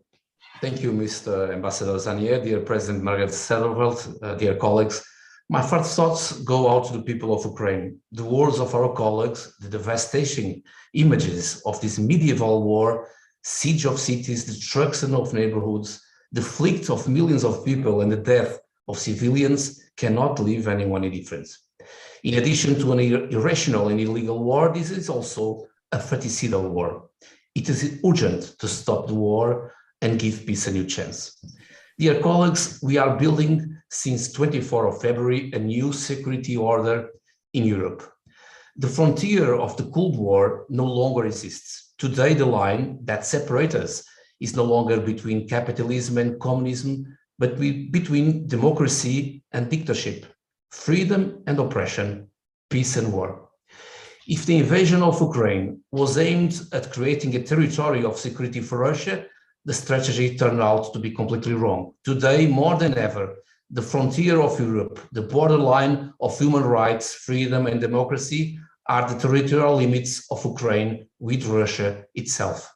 And if the idea was to replace Ukrainian government with a representation close to the Kremlin, then the proposal is defeated when today the world looks to President Zelensky as a great political leader, and under his leadership rises a nation and a population united and determined to fight for a free and independent Ukrainian. Today, Europe stands more united than ever, with governments agreeing on a new strategic guideline to reinforce military security and strengthen the relationship with NATO, of which I think the presence of President Biden tomorrow in Brussels is a clear example. For more cities surrounded, for more neighborhoods destroyed, for more lives snuffed out, this invasion has no military solution. We need to stand together, supporting our governments to give humanitarian support for those who are fleeing war, keep up the sanctions and the international pressure over Mr. Putin, give military and economic support to Ukraine, as has been asked for our colleagues, and raise our parliamentary voice in each national parliament, demanding that Russia stop the war and give peace a new chance. Mr. Ambassador, I have two modest suggestions. The first is that we could have a common test prepared for the Secretary General of appeal for diplomatic dialogue and peace talks, so that each OSCE national delegation could present it at the same time in their parliaments, demanding Russia to stop the war. I think this would have a political and symbolic relevant meaning. And if I may, we need to maintain the objective of taking an OSCE delegation inside of Ukraine to meet with our Ukrainian colleagues. And I hope this goal remains in President Margaret Sederfeld's mind and in your OSCE goals. Thank you very much.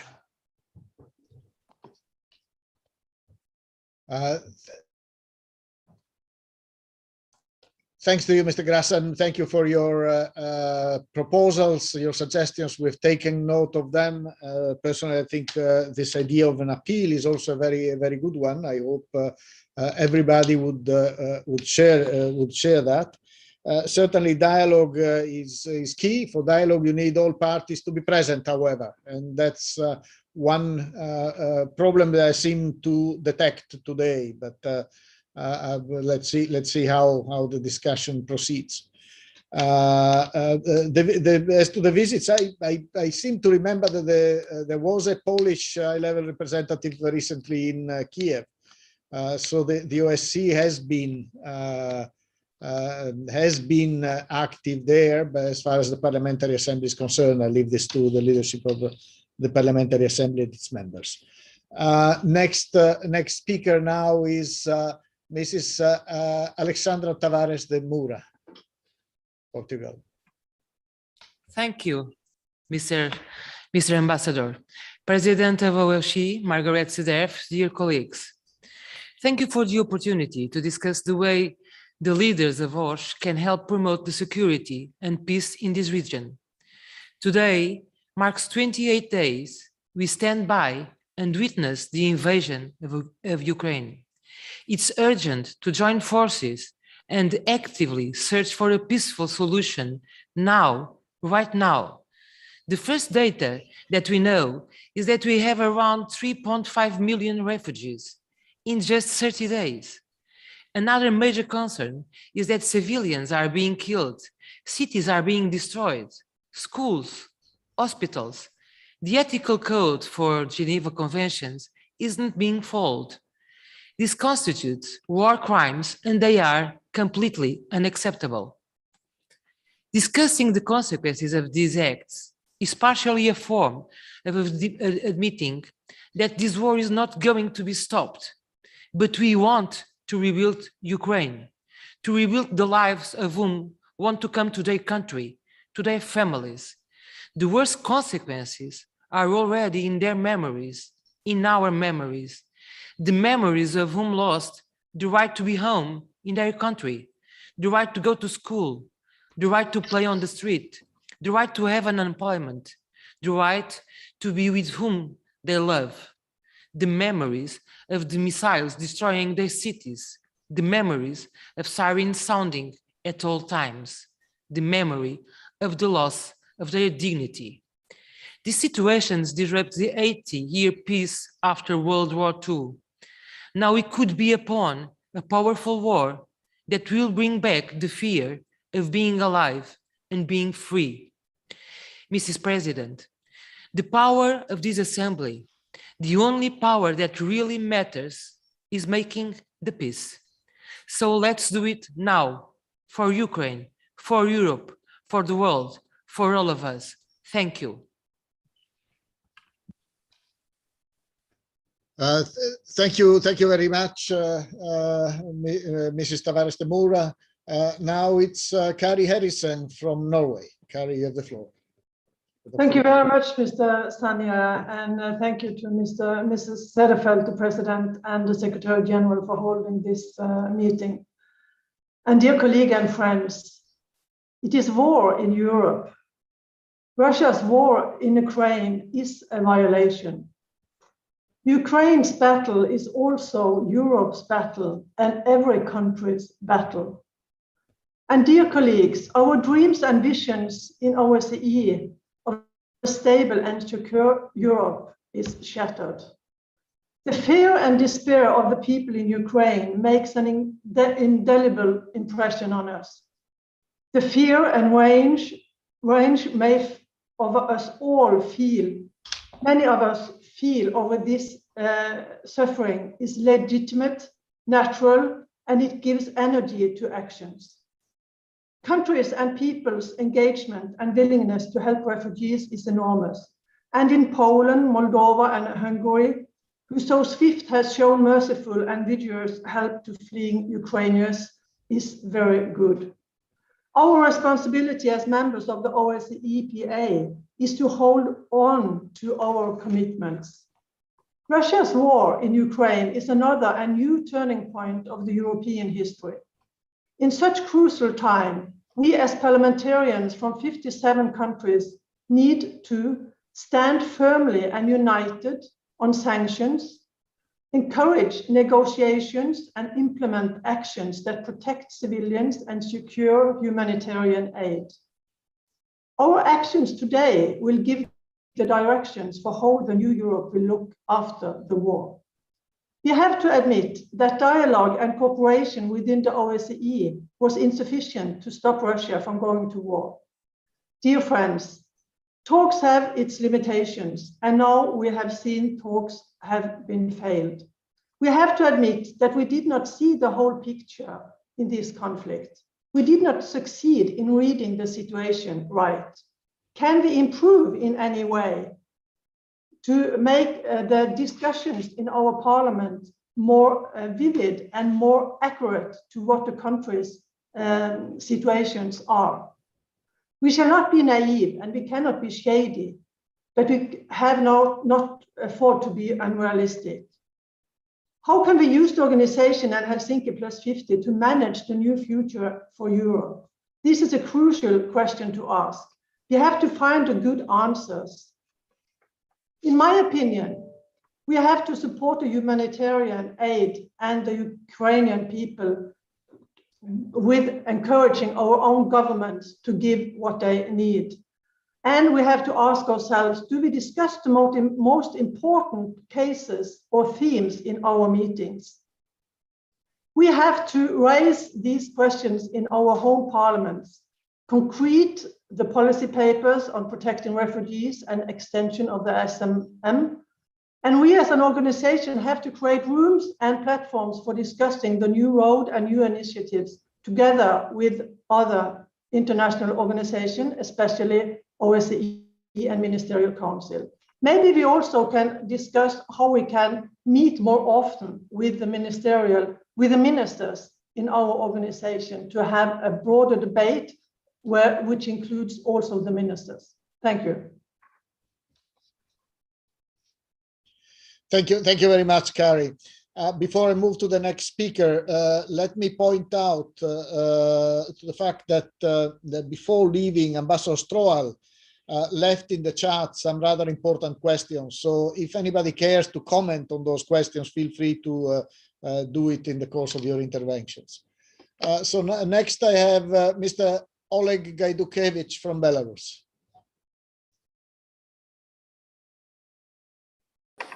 Добрый день, спасибо, что дали возможность выступить.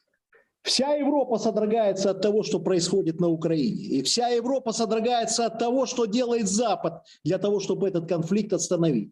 Речь уже идет не только об Украине, речь идет о безопасности всей Европы, всего континента.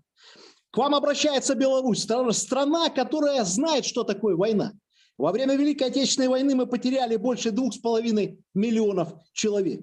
Мы вместе с другими народами СССР освободили мир от фашизма.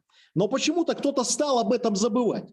Ведь сейчас во многих странах Европейского Союза издеваются над русскоговорящими людьми из Беларуси и России.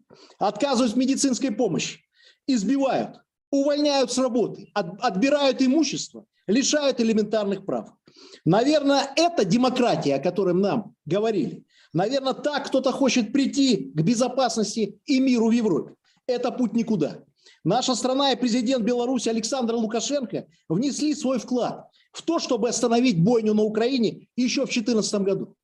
Мы предоставили площадку для переговоров, мы подтвердили, что для Беларуси важен мир и безопасность. 8 лет мы говорили о соблюдении Минских соглашений. 8 лет мы говорили, что нужны переговоры, но нас не слушали. Вместо этого в отношении Беларуси вводили санкции, а Украину завалили оружием и всячески поддерживали антироссийские выступления. Даже сейчас, благодаря усилиям, в том числе Беларуси, переговоры идут на территории нашей страны. И начались там. И если мы спасем хоть одного человека в результате этих переговоров, значит, это успех. Все, что произошло, стало следствием безрассудной политики Запада на Украине и в целом Европе. А что делается сейчас? Продолжается поставка оружия. Спокойно проходят наемники со всего мира через всю Европу. Это остановит гибель украинцев? Нет. Вместо того, чтобы решать вопросы за столом переговоров, вводятся новые санкции. Вместо гуманитарных коридоров, которые требует Беларусь, откройте на нашу территорию гуманитарные коридоры с Украиной. Вводятся санкции за то, что мы выбрали независимость и суверенитет, за то, что мы строим союзное государство с Россией, укрепляя государственность, за то, что мы отказались стать антироссийским плацдармом и говорим о мире. Вы не говорите о том, что ни один белорусский солдат не участвует в военных действиях на территории Украины. Мы закрываем глаза на издевательства над беженцами, которые творили польские власти на белорусско-польской границе. Мы не говорим о биолабораториях, которые уже нашли на Украине, а это безопасность всей Европы. Где расследование? Мы 8 лет в Европе, вы молчали о том, что в Донецке и Луганске гибли люди. Это лицемерие. Что делать? Надо решать все за столом переговоров, перестать снабжать Украину оружием, перестать закрывать глаза на то, что идут наемники, перестать вводить глупые бесполезные санкции, которые уничтожают Европу. Нам нужна сильная Европа, независимая. В тот день, когда страны Европейского Союза станут самостоятельными, перестанут оглядываться на Вашингтон, наступит мир. Мы хотим сильную Европу. И знаете еще, когда в Европе не будет мяса, бензина, зерна, и вы начнете топить свои дома дровами и ездить на лошадях вместо машин, мы поможем. Белорусы придут, дадут мясо, бензин, потому что мы миролюбивый народ. Мы хотим мирную, сильную Европу. Сильная Европа – та Европа, которая в хороших отношениях с Белоруссией и Россией. Санкции – это путь в никуда. Только переговоры. Беларусь будет для этого делать все. Не слабейте, пожалуйста. Добивайтесь мира. А Беларусь хочет мира и будет за него бороться. Спасибо.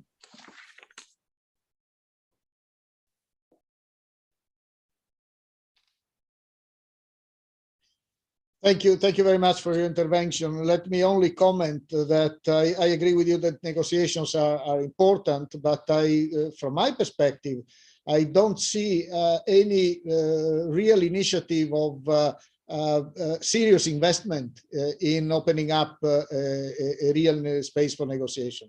So what we need is a real dialogue, first of all, to stop this war, and then to find solutions that may be acceptable to everybody. And then from there, we will have to expand the debate also to talk about the future setup of the European security architecture. So it is something that has to start with the first steps, and I hardly see progress at the level of these initial steps. Next speaker is Mr. Marius Andrei Miftode from Romania. You have the floor, sir. Thank you very much, Mr. Ambassador. Dear colleagues, while we have observed during the recent meetings of our assembly that, with the exception of the Belarus delegate, all delegations clearly condemned Russia's military aggression against Ukraine, it is also evident that in terms of parliamentary action, it is extremely difficult to identify specific actions that could significantly turn the present situation into a more positive one.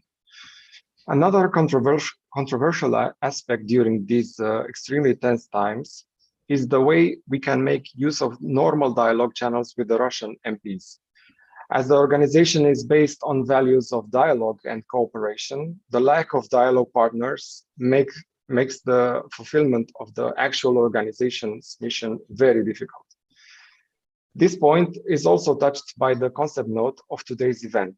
At the same time, this concept note proposes the need to consider possible initiatives of assistance with priority. Allow me to point out that I strongly support all initiatives that are clearly oriented on obtaining effective and tangible outcomes, and I look with caution on initiatives that deliver mostly media coverage and are less focused on actual solutions for those affected by this war. In line with this approach, I would like to add a few brief points as follows. Romania's position within the OSCE was very clearly expressed both before the beginning of the Russians' military aggression and also later by condemning this aggression with the strongest terms. In terms of assistance initiatives, Romania has sent humanitarian assistance to Ukraine worth 3 million euros.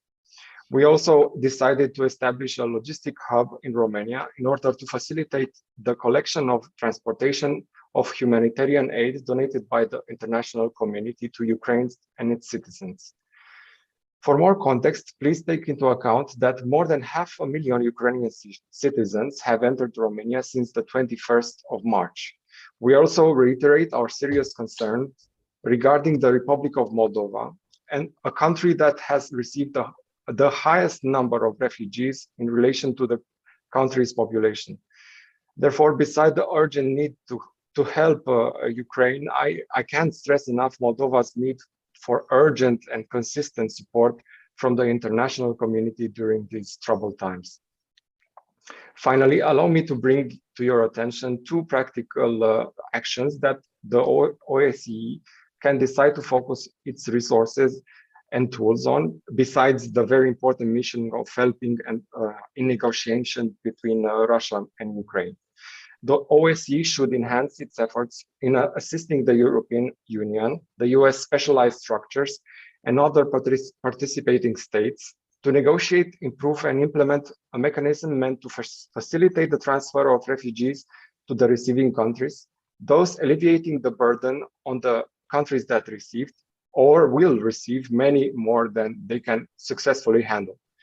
There is also a need to develop programs for the temporary integration of the refugee families, as the OSCE is a key actor in initiating and spreading the best practices and assistance to all participant states that receive refugees. I thank you all for your attention and consideration. Thank you very much, and thank you for very practical-oriented proposals. On your last point, I will have to disappoint you a little bit because I had an experience of a debate on the migration crisis in the OSCE, and the EU really did not want the OSCE to discuss issues of redistribution of migrants, saying that that was strictly an internal EU debate. So this may be a similar situation we might face in this context. Nonetheless, I would like also from my side to thank Romania for its own efforts and for its investment in assisting people that have come out of now managed escape from Romania, from Ukraine in these tragic circumstances. Next speaker is Mrs. Marilu McFedron from Canada. Ms. McFedron, you have the floor. Thank you very much, Chair. I am a senator in Canada, and I have been an international human rights lawyer for several decades. I make my comments today in appreciation of the previous comments, but I also would like us to take into consideration the fact that the UN Charter that we see being suspended in many ways by the inaccessibility and the ineffectiveness of the Security Council as a result of the use of vetoes, also contains provisions that are not often looked at. And I would like to just ask for our attention as part of responding to the crisis and to the illegal war against Ukraine at the powers of the UN General Assembly.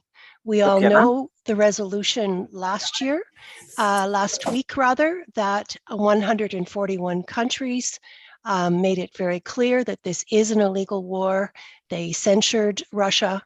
And we can look at an additional power and authority of the UN General Assembly to mandate, with the consent of Ukraine, to send in an international peacekeeping force to protect humanitarian corridors.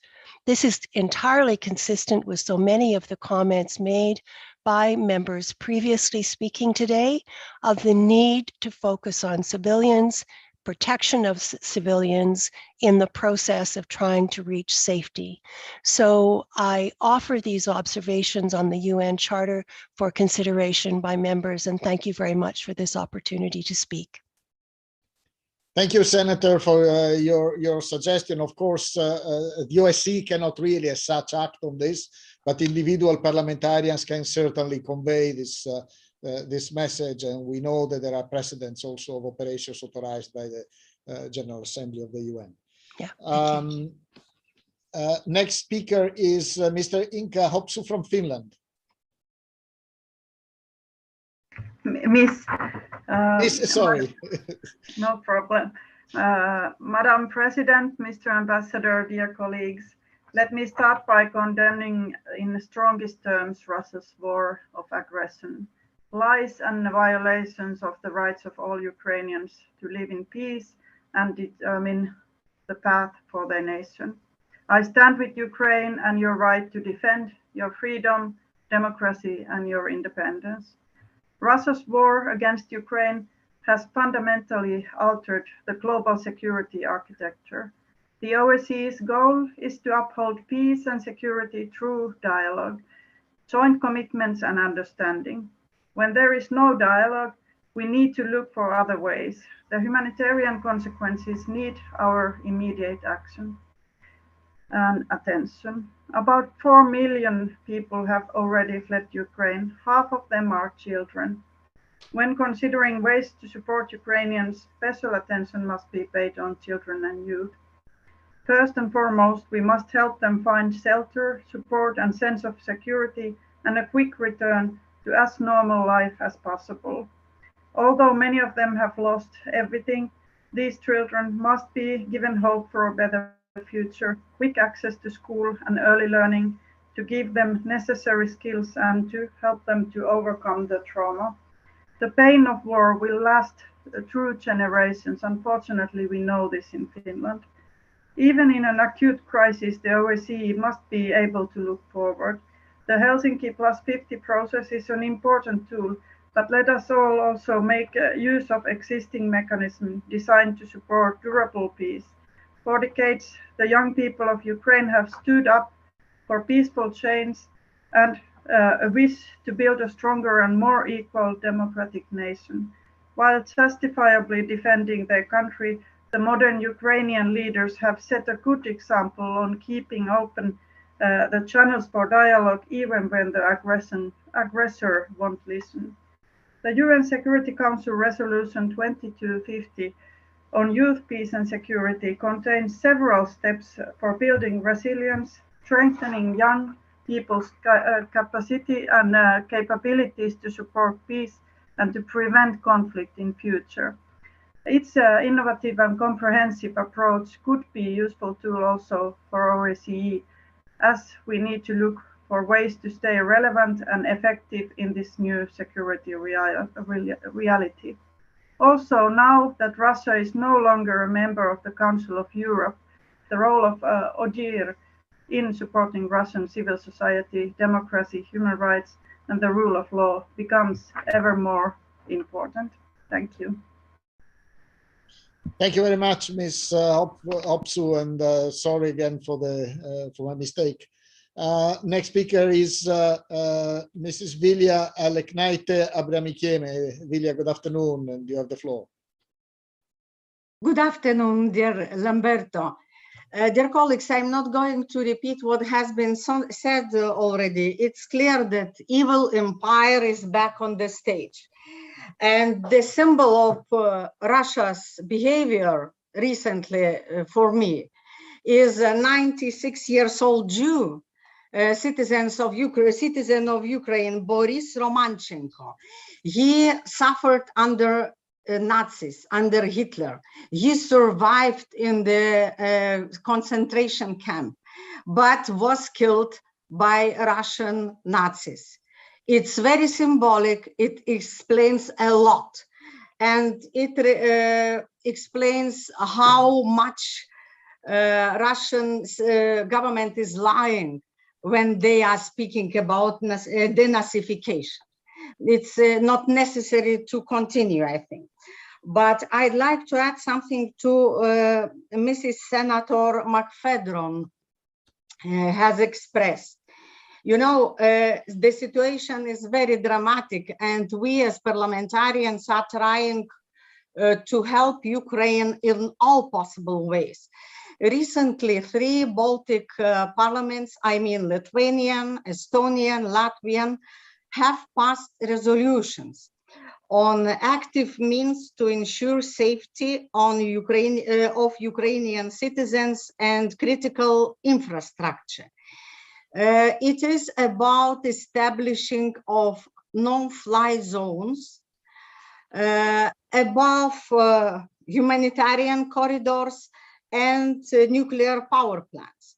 As we all see, Russian military behaves very irresponsible, and if they attack some nuclear power plant, it will bring disaster to the whole Europe and maybe to the whole world. And I understand that OSCE itself cannot arrange it, but we can, as an organization, to apply to the United Nations to ask these countries who are interested in organize some coalition and ask Russia to establish these corridors, no-fly zones above, and no-fly zones above nuclear power plants. Otherwise, we will understand that Russia is a terrorist state, and it is impossible not only to negotiate, but to have something with such a government. I still believe that we can do something. Otherwise, we will be, unnecessary organization simply, as rotten fish. Somebody has said several years ago that OSCE is a fish put to the fridge in bad times and taken off in good times. Now it's a danger that without concrete action, we can become rotten fish. I'm very sorry. And I see that my time is off. Thank you. I will not continue. Thank you, Vilja. Also, in this case, I think it's individual parliamentarians who can, how can I say, promote initiatives in the context of the United Nations if they feel it appropriate. Next speaker is Mr. Steven de Forest from Belgium. You have the floor, sir. Yes, thank you, Mr. Chairman. First of all, I'd like to thank the OSCE Parliamentary Assembly for granting us the opportunity to exchange our thoughts and insights and to discuss the possibilities to end this war as soon as possible and to explore the capacity and instruments of the OSCE to de-escalate the situation and to reach a peaceful solution for this terrible and disgraceful war, which we severely condemn as a violation of international law. And myself, I'm a deputy of the Belgian Parliamentary delegation and representing also the Belgian Workers' Party. And I've been carefully listening to all the participants today, especially also the executive members of the OSCE. And it occurs to me that there is still confidence and willingness to restore and strengthen the role of the OSCE for the future as a multilateral body to prevent, and in this case also end the war in Ukraine.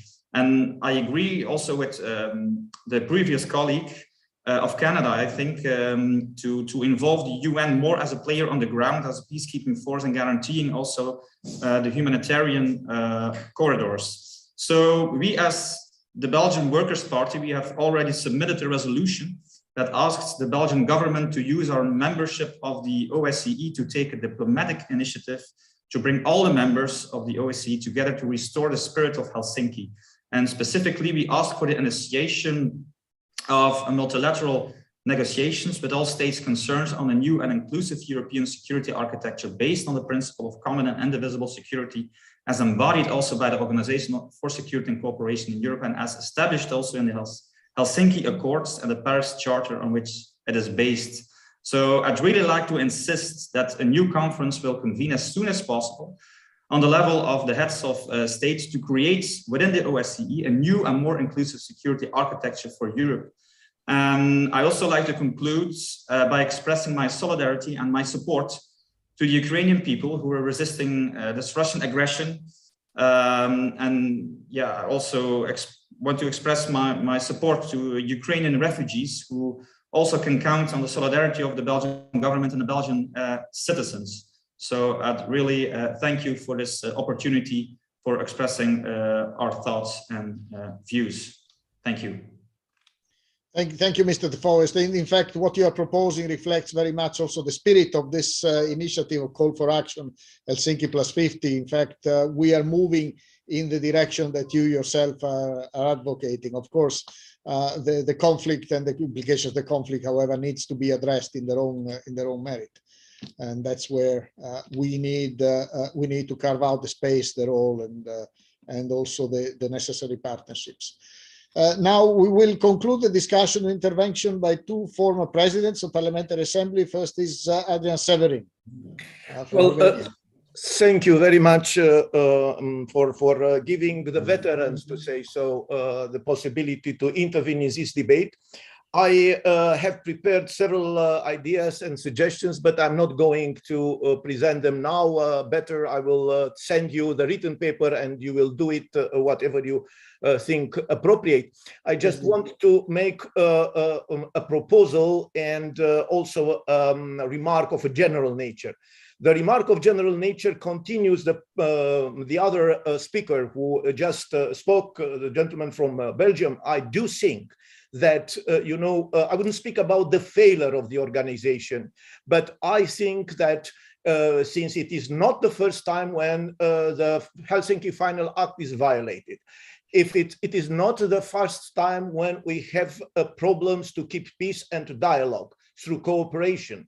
So I think that indeed we have to revisit the whole history of this organization, maybe by organizing a broad conference of all participant states in order to see what was good, what was bad, and how can we proceed further in order to adapt the old instruments which proved to be efficient during the Cold War with very vicious, I would say, opponents, and they were not as effective as they were under the present circumstances. And my single, very, very precise proposal I would make, I think that maybe the president in office, the chairman in office of the OSCE, encouraged and supported by the OSCE Parliamentary Assembly, and in cooperation maybe with the Secretary General of the United Nations, should try to convene or initiate a conference of the permanent members of the Security Council, together with the neighboring countries of Ukraine, and of course with the participation of Ukraine itself, in order to see what kind of guarantees could we offer Ukraine for its security if Ukraine is going to choose the status of neutrality. I think that this is also a request of the president of Ukraine and the foreign minister of Ukraine. And I think that we have to start to discuss in the appropriate format this possibility. Within the same frame, of course, we should give guarantees to Ukraine that in the future, even as a neutral country, it will be able to elect the government of its wish, which should not be pro-Western or pro-Eastern, pro-Russian, pro-American. It should be pro-Ukrainian proper. And certainly the issue of various ethnic and cultural communities living in Ukraine should also be addressed. I think that this idea should be given a certain consideration, and maybe we can move forward some solution for a political and negotiated peace. Thank you very much. Thank you, Adrian, for your considerations. And let's now turn to George before hearing from the current president, Margareta, her own concluding remarks. George. Thank you very much, dear Roberto. I'd like to greet all my colleagues here, especially my Ukrainian colleagues. And I fully join, what they said, the huge concerns. As we speak now, people are dying, children are dying, people are becoming refugees.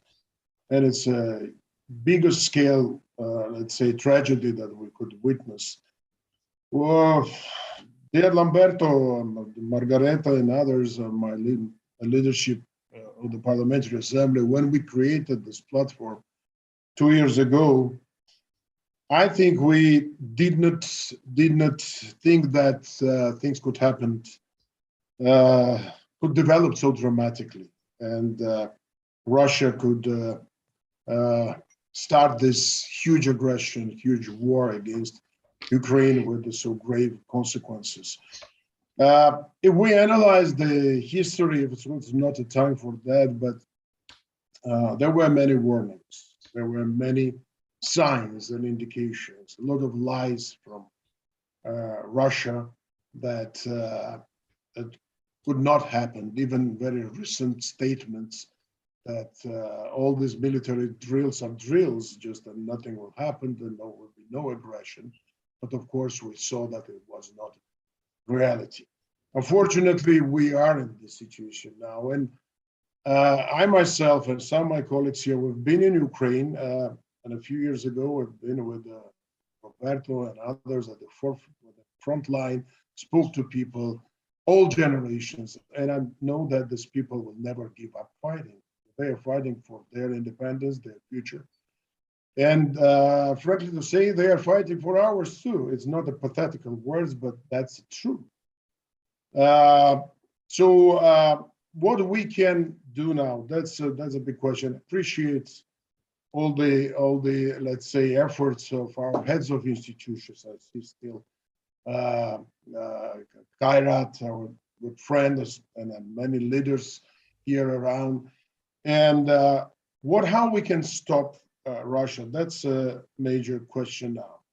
And as far as its political warfare, as far as its economic warfare, and as far as its military, of course, activities there at a huge scale, as I said before, we have to be active in all directions. Weapons not to have an even bigger war, but to deter Russia, because we know that Russia only respects power. Political activities that we need, appeals, and all the activities that parliamentarians can do, and Zelensky you see that Zelensky is addressing parliamentarians all over the world, because these people really can make change. They can change policies, they can support through their governments Ukraine.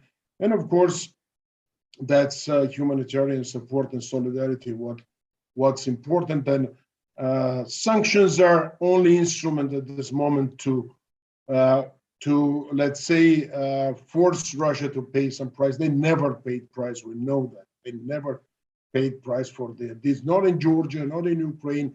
And now the time comes that Russia should pay this, and then this empire of evil should go to the end. So there are no remedies, but I think that it's inevitable that everything will go finally to the negotiations, to the table of negotiations. That here, I think OSCE still has potential. Although Russia did everything to destroy this organization, destroy foundations, main principles all over the years. And unfortunately, we also failed to resist that. Not only OSCE, but all the multilateral security framework exists in the world. And now is the time where we have to draw lessons from this, everything, and be more sober, more, let's say, decisive, more resolute, not to let it to happen again in a foreseeable future or next. So thank you very much for this. And Alberto, I think this discussion and this platform will give more ideas, concrete things, how to move forward, what to do, how to facilitate negotiations, go to Kiev, make appeals, or whatever, what parliamentarians, what we can do also as a citizens and as a politicians. Thank you all. Thank you very much, President Tsereteli. Before giving the floor to Margareta for her closing remarks, I would like to ask whether any of the panelists has any comments, but in half a minute, comments to make on any of the points that have been raised in the course of the discussion. And if not, we go to the President. I don't see any questions. So yeah, Margareta, go ahead. Thank you very much, Sanier. And I would like to say thank you so much, all participants, dear ambassadors, dear guest speakers, dear colleagues. And I think it's a lot of ideas and important thoughts that are being presented here today. I will not start to make comments on them, because they are all collected by Ambassador Sanier and by our Secretary General and by me, and we will discuss them and see how to move forward. Because what was clear for me is that there is a huge support for continued activities to promote peace in Ukraine and to end Russia's war against Ukraine.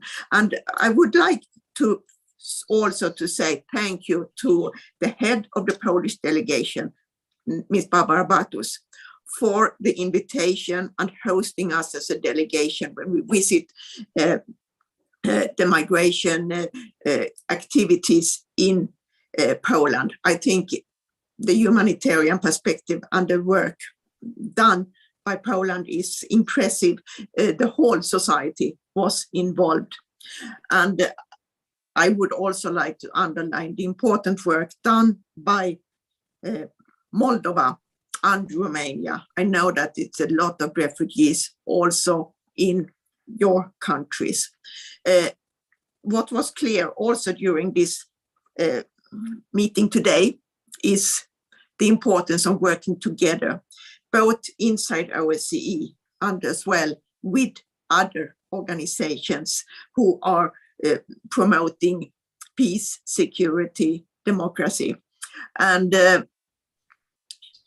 what I would like to mention here as well, that I see as very important, is the different dimensions that is easy to forget about. The civil society, the national minorities, and of course the media. And we need to stand for this, because it's also a very important part of building peace. And particularly would I like to say thank you to our colleagues from Ukraine, Potorayev, Nemira, Frolov, and Gerasimov. Your participation here is very, very important and appreciated of all of us. I think we have to continue with the diplomatic solutions and try to build more support for peace and find new platforms. And what I would like also to mention here is that was raised the importance of the media coverage. I think this is very, very important for us to continue to have the picture from media, to have a view of what's happened, because it gives also pressure on the activities. And I can also tell you that I am in New York this week, have meetings with different UN interlocutors, and I am very pleased that it will be continued visit where Vice President Irene Chambalidis from Iran will arrive, and Vice President Pascal Alissard from France, and Secretary General Roberto Montella. And we will hold meeting here in UN, and we will also go further on to Washington to continue the meetings. And these have been a lot of ideas here that we will bring with us. And I would like also to say thank you to Secretary General Montella for a very good cooperation, and for all your efforts when I asked about the plan for action, which you put together very, very brilliant and presented for the standing committee. And as well, thank you to Ambassador Sanier, as we discussed about holding some event involving all the members of OSCE Parliamentary Assembly to use the thoughts, the interest, the impact, to continue to build a framework. What can we do as OSCE PA? And I have also noticed that, and the huge interest for this meeting, so that it will be a follow-up later on. It will not be next week, but there will be meetings, because it's very, very important to share the views, and there will be all to the process of don't say the war, but the process to build peace. And that's the important thing for us to work for. And thank you once again. I hope you have found the meeting valuable. Thank you. Thanks to all also from my side. So stay tuned. We'll certainly discuss now with the leadership of Parliamentary Assembly the way forward. I don't know whether Secretary General Montella has any additional points from his side. If not, we can conclude at this point. Have a nice evening, everybody, and thank you very much.